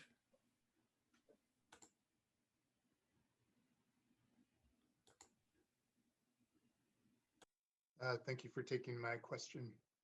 In the story you related about the man who, in dealing with fear and dread, that he, whether sitting, reclining, or standing in those situations, would be with those experiences until they subside. For me, that really resonated. It's a frequent, that fear and dread are frequent visitors in my life. And there's times where it seems impossible physiologically and psychologically to sit with that level of fear and dread. And I recognize sometimes in retrospect, I think, gosh, why didn't I just sit with that? But at the time, it seems impossible. And I'm experiencing some things in my life now that are creating a similar experience. So what to do when the fear and dread just seem, it's like it's too much to sit with? So the Buddha said it very simply. So he said, if I'm walking and the fear and dread arises, I just keep walking.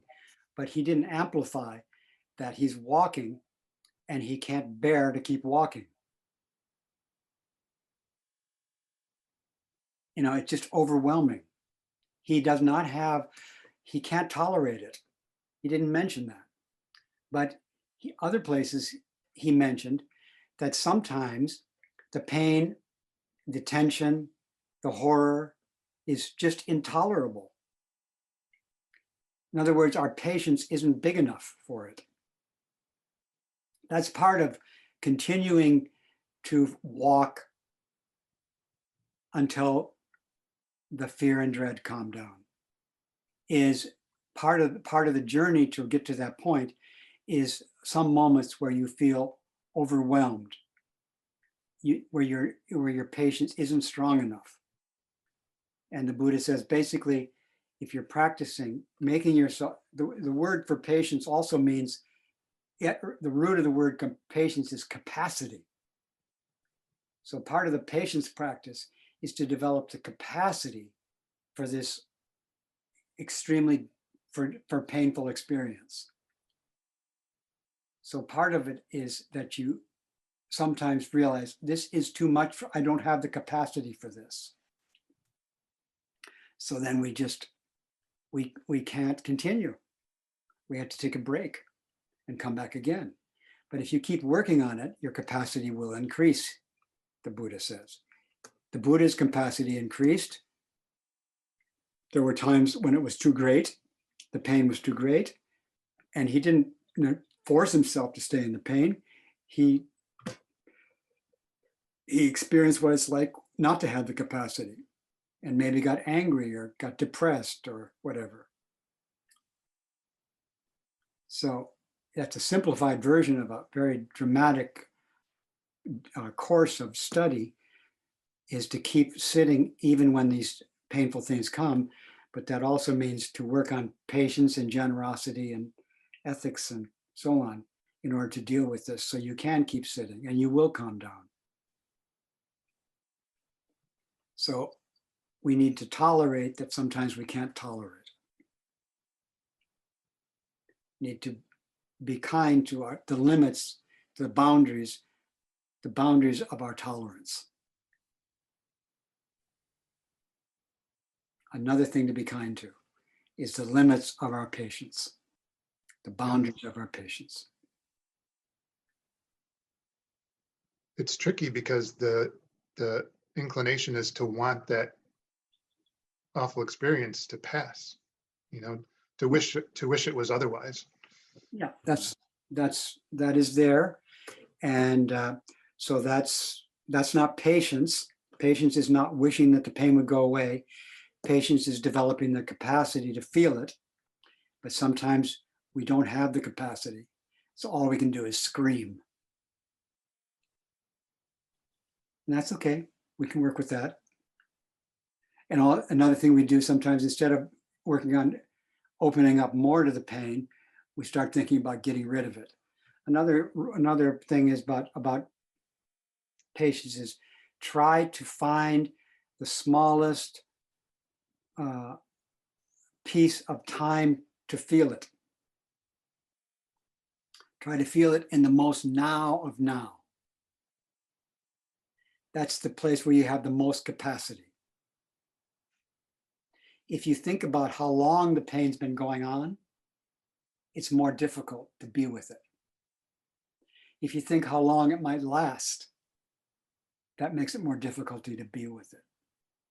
And if you are with a pain in the present and at peace with it, you can actually experiment and notice that if you think about it lasting 5 more minutes, you can notice how it seems to flare up. I can deal with it right now, but 5 more minutes of it, I can't deal with. Well, it's okay, stay in the present with the pain. Don't use your imagination to make you give up. But again, we have the tendency to go into how much longer is this going to go on? How this has been going on so long? We don't have to get in, we have enough problems here. Let's deal with these problems.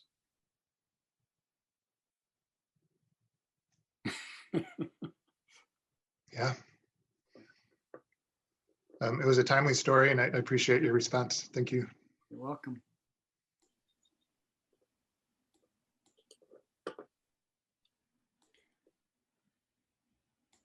Jerome had a question on the same topic.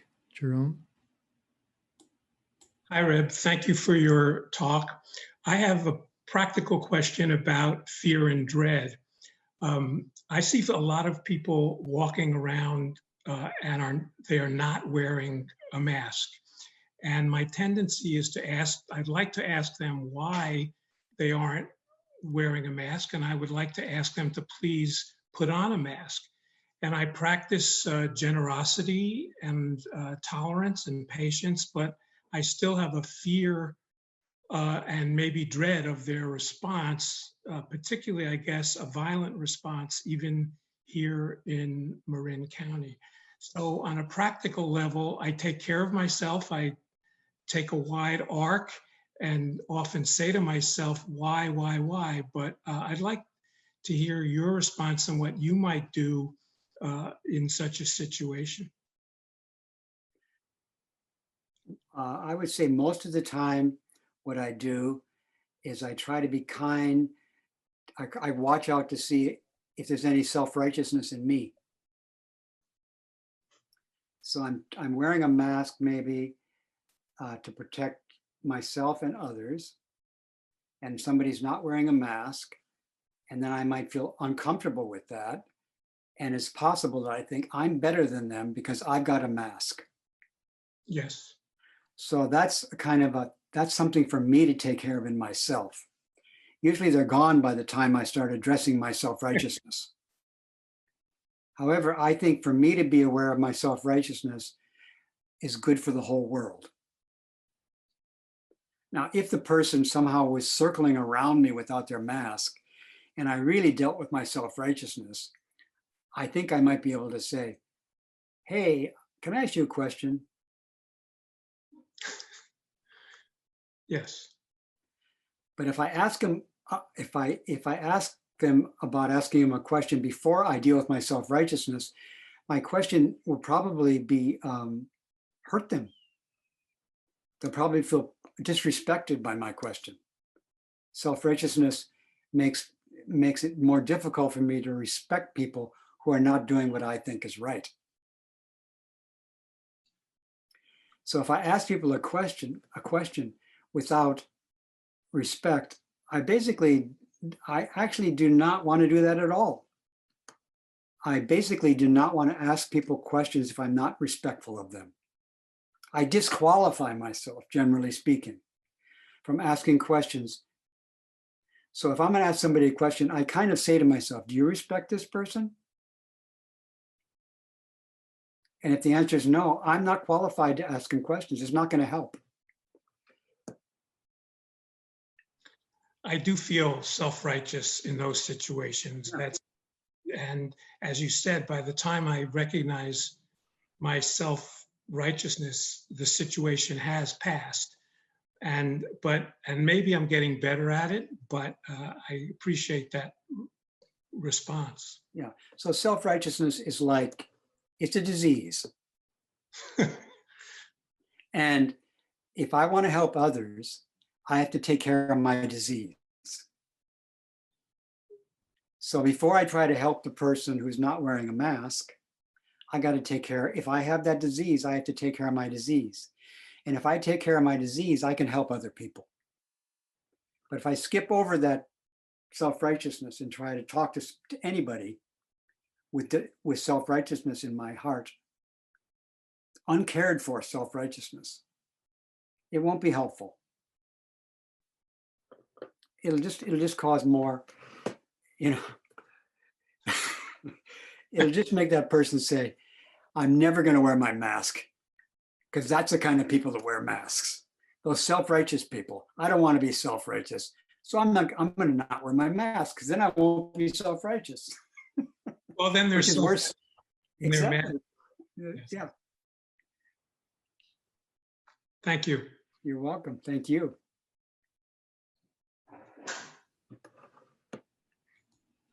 Tracy? Thank you. Hi, Reb. Hello, Tracy. I had a question and a confession, but Steve, thank you for asking my question. And Reb, thank you for that very helpful answer. So the confession, and I've been watching the number of people in the group and kind of hoping it would be down to like 3 because I'm embarrassed by the confession, but I'm encouraged by the people who've dropped off. But yeah, and I think the word criticism was very helpful for me in this talk because it allowed me to bring up what I have, which is a criticism of my teacher, which is an unthinkable thought for me. And an embarrassing thought. And I know, well, just do your work and figure it out. And so I'm actually a little emotional about it because the criticism and my thoughts about it have had me feel distant from you for a while. And then I said to myself, well, you can't bring it up until you aren't believing your thoughts. So I've been having it for months, kind of this little cesspool in my head. So I'm using the occasion of your request for criticism to share my unenlightened criticism. And, and hearing Linda talk about the word, and then thinking, well, would question do it? And I realized if I just questioned you, that wouldn't let you know the emotion and the impact of the thing for me. So I realized for me, there's something good about criticism more than question, because I could just say, could you tell me how come you A, B, or C? And then you tell me. But then you wouldn't know the fact that you A, B, and C has an impact on me, or I think it's impacting me, and I'm miserable and wretched about it. So I don't want to ask the question. I want to complain. No, not complain. Maybe I want to complain also. So that's enough setup.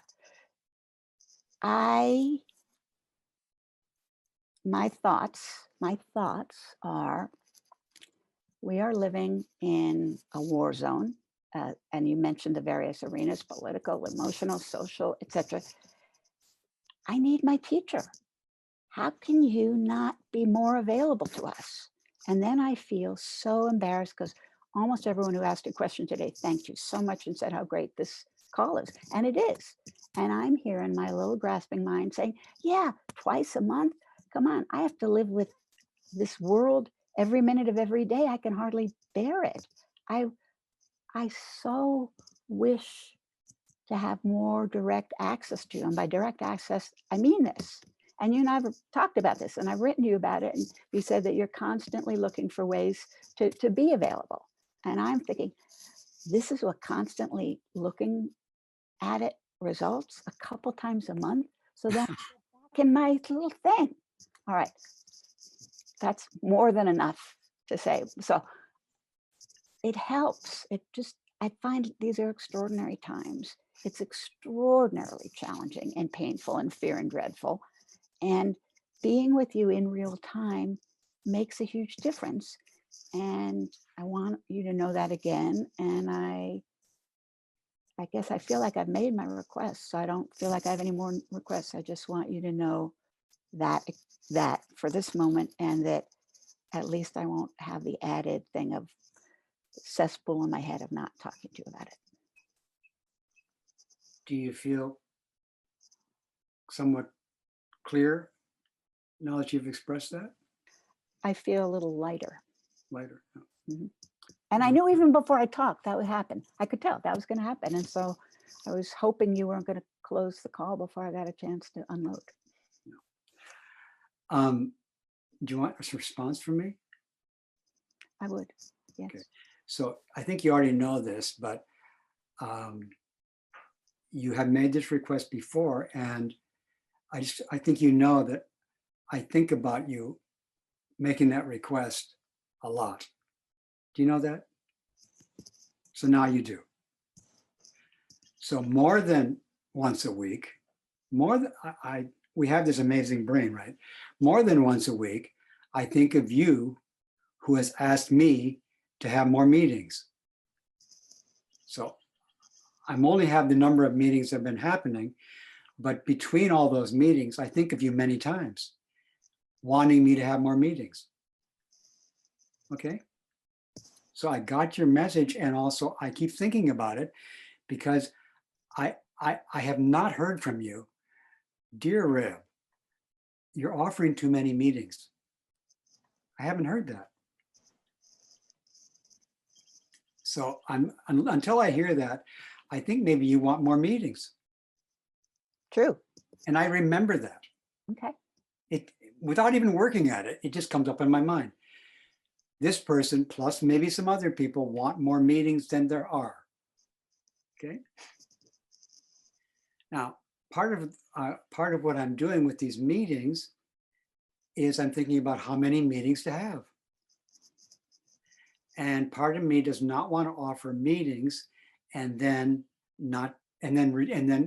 cut back because I offered too many.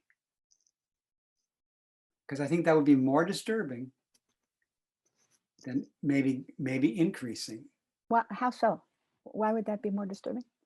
I think people might feel like we were meeting 4 times a month and now they're meeting 2. I'm really bereft about that. And I feel like I would have to have a discussion if I was going to reduce, but I don't feel like I have to have a discussion to increase.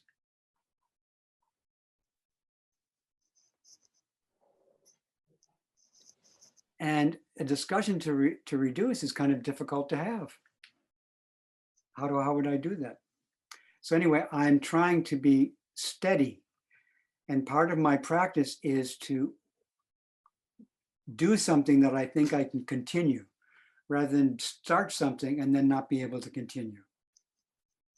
So I hear the request and you see my response. And I know that I'm being requested to do more than that. But then I think, would I be able to continue? And I'm not sure.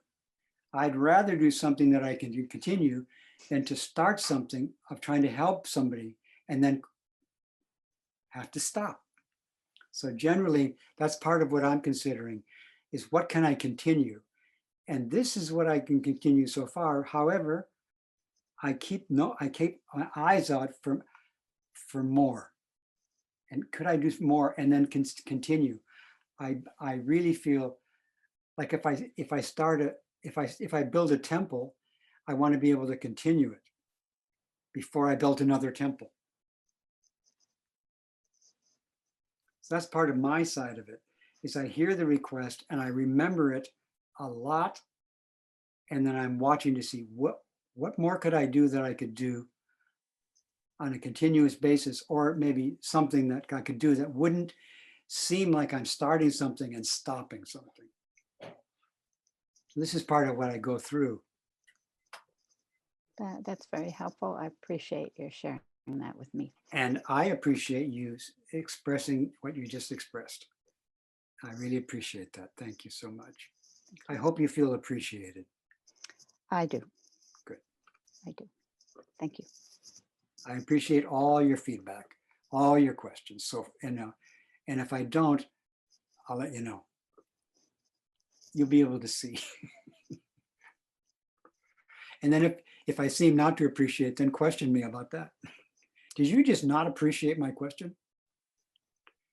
Yeah, you're right. You got me. Thank you.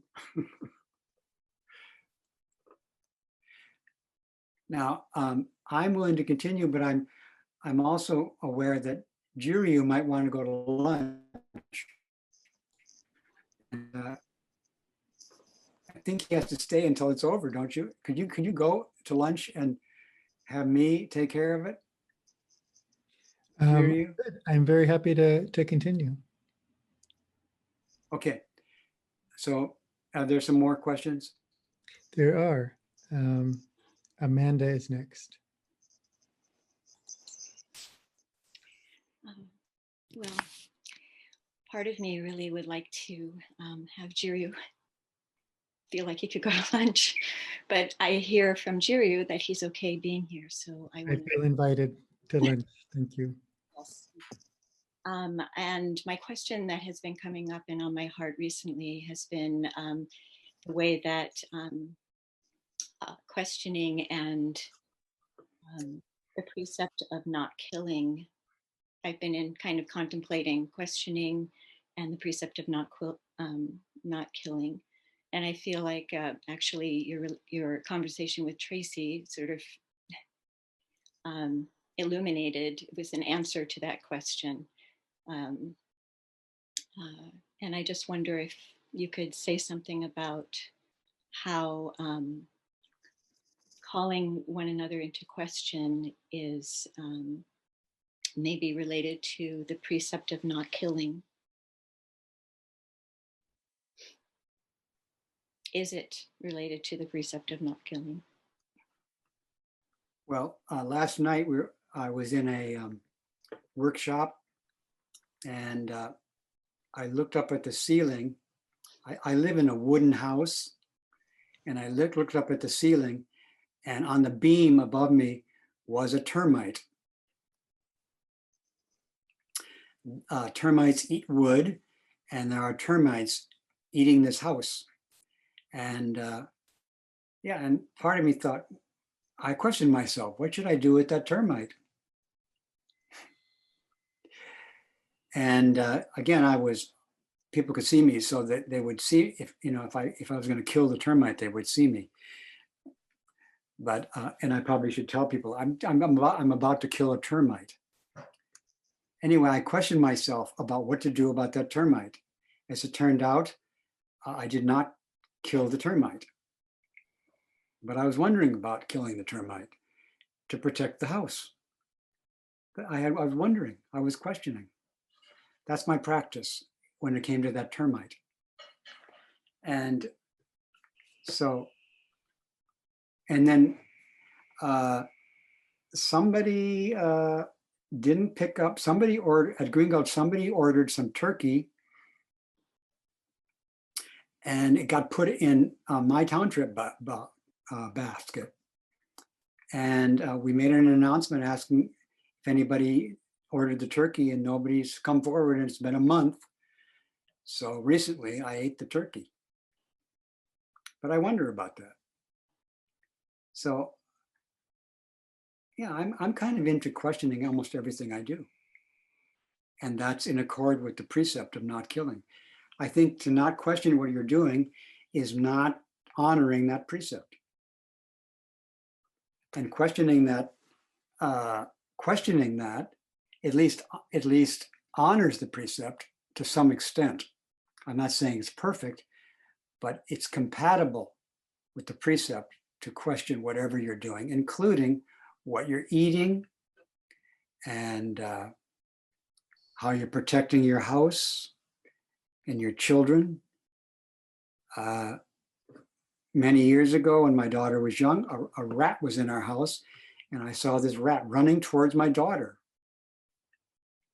And I just did not want the rat to bite my daughter. And I didn't kill the rat, but there it was, protecting the daughter from the rat. How to relate to the rat. It turns out we didn't kill the rat, but we found another way to keep the rat out of the house. But these questioning myself, it isn't like, okay, it's okay to kill a rat. It's more like, what should I do about the rat? What should I do about the termite? What should I do about food? To have the capacity to question all my actions supports the practice of the precepts. And even great ancestors have occasionally, at least accidentally, stepped on an ant. Not with maliciousness, but with not being careful. And they noticed it, and they were sorry.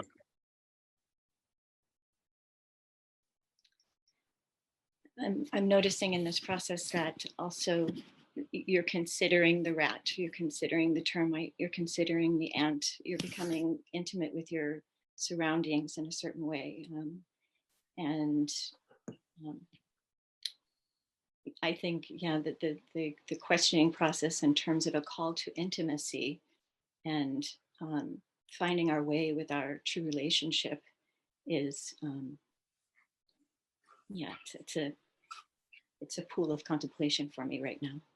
I notice in some of my relationships that I have a tendency to, or I question myself, you know, am I killing this relationship, you know, in the way that I'm relating to this relationship?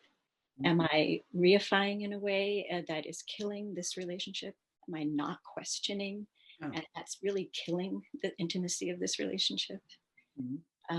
So I guess that's where I'm coming from with this particular question. Yeah. May your questioning continue.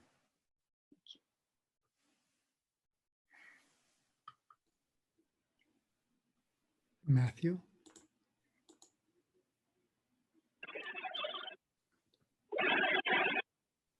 Oh, Matthew. Hi, Matthew. Hi, Reb. Hi. Are Wonderful you to still see up you. Are you still up north? I am, yes. Mimi's here as well, and British Columbia? Are you in British Columbia? Yeah, we're talking to you from British Columbia. Wonderful. Here she is. She's coming to join me. Hey, Mimi. Hi. Welcome to Green Gulch.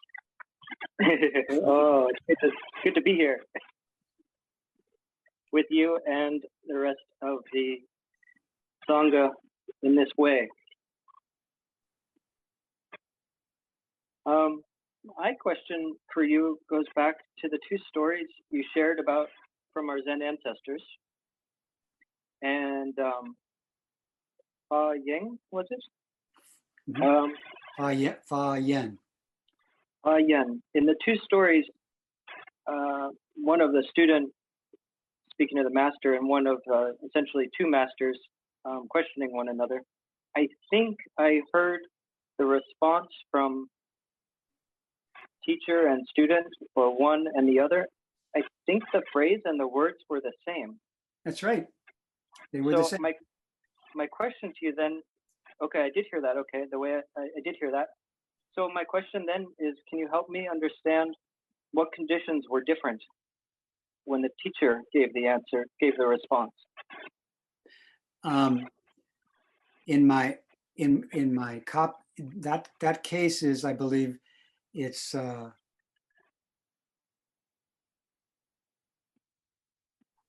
not sure. Anyway, in my notes on that story and on the margin, I wrote, "What's the difference between the first time that was said and the second time and the third time?" My question too. Yeah, and they were there, and they were wondering what's the difference too. So first, Fa Yen said, "If there's a hair's breadth difference," and then he says, "How would you test it?" And then the other person says, "If it's a hair's breadth difference." And then Fa Yen comments. And then the guy says, "What about you?" And Fa Yen says the same thing. So is there a difference between those? Maybe. Or is it an ongoing process, a never-ending process of attunement to each other, which allows me to say to you or you to say to me, "You said quite a bit there, but you only got 80%. And then I respond to you, "Well, that's how I am. How about you?" And then you respond. And then the conversation goes on. It's this ongoing attunement to become free of the slightest difference. So was there a difference? We don't know. The words are the same 3 times with questions in between and comments in between. But the words could also be different. And we could have we could do it that way. But in this case, the words are the same. The words are the same. So we're questioning, we're inquiring, we're curious about each other. We're asking, we're evaluating each other. Feels to be evaluated, and so on. This is the process of the Buddha way, process of continual dialogue, and see if we can do that without anybody grabbing the high position or the low position. See if we can get to the place where we realize how we're doing this together. And if there's any sense of above and below, how we deal with that, how we question that, how we don't get stuck in that. Again, the first story is like the student thought he was fine and didn't have to ask any more questions. Do we feel, how do we support each other in this never-ending work of making peace in this world? And also asking, is anybody stuck on anything here? Is anybody self-righteous?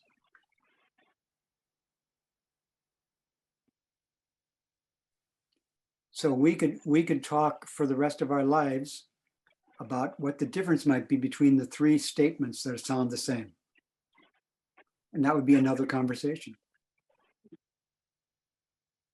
But it's the ongoing conversation that liberates us from our position.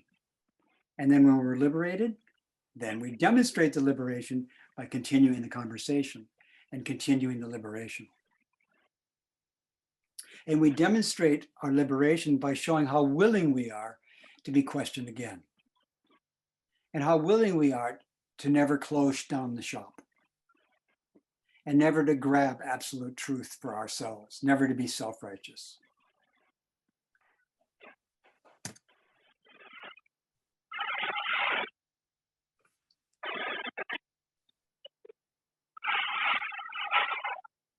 Thank you, Matthew. Great to see you and Mimi. Thank you, Reb. Thank you. I'll tell Linda Ruth. Yes. We're grateful for you sharing with us through these technologies that bring us closer across great distance. Bye-bye. Bye-bye. Thank you.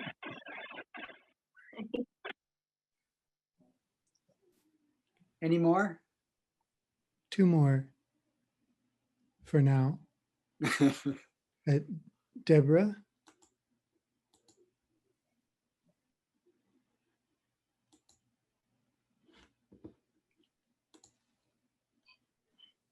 So, can you hear me?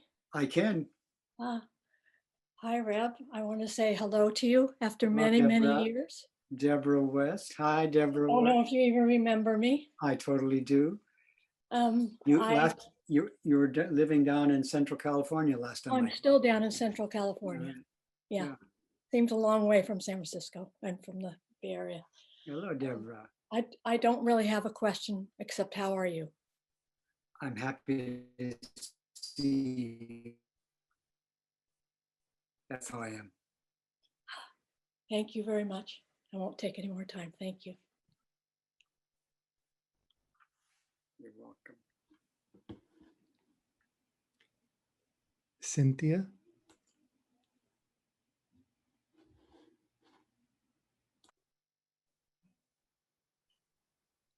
Hi, Reb. Hello, Cynthia.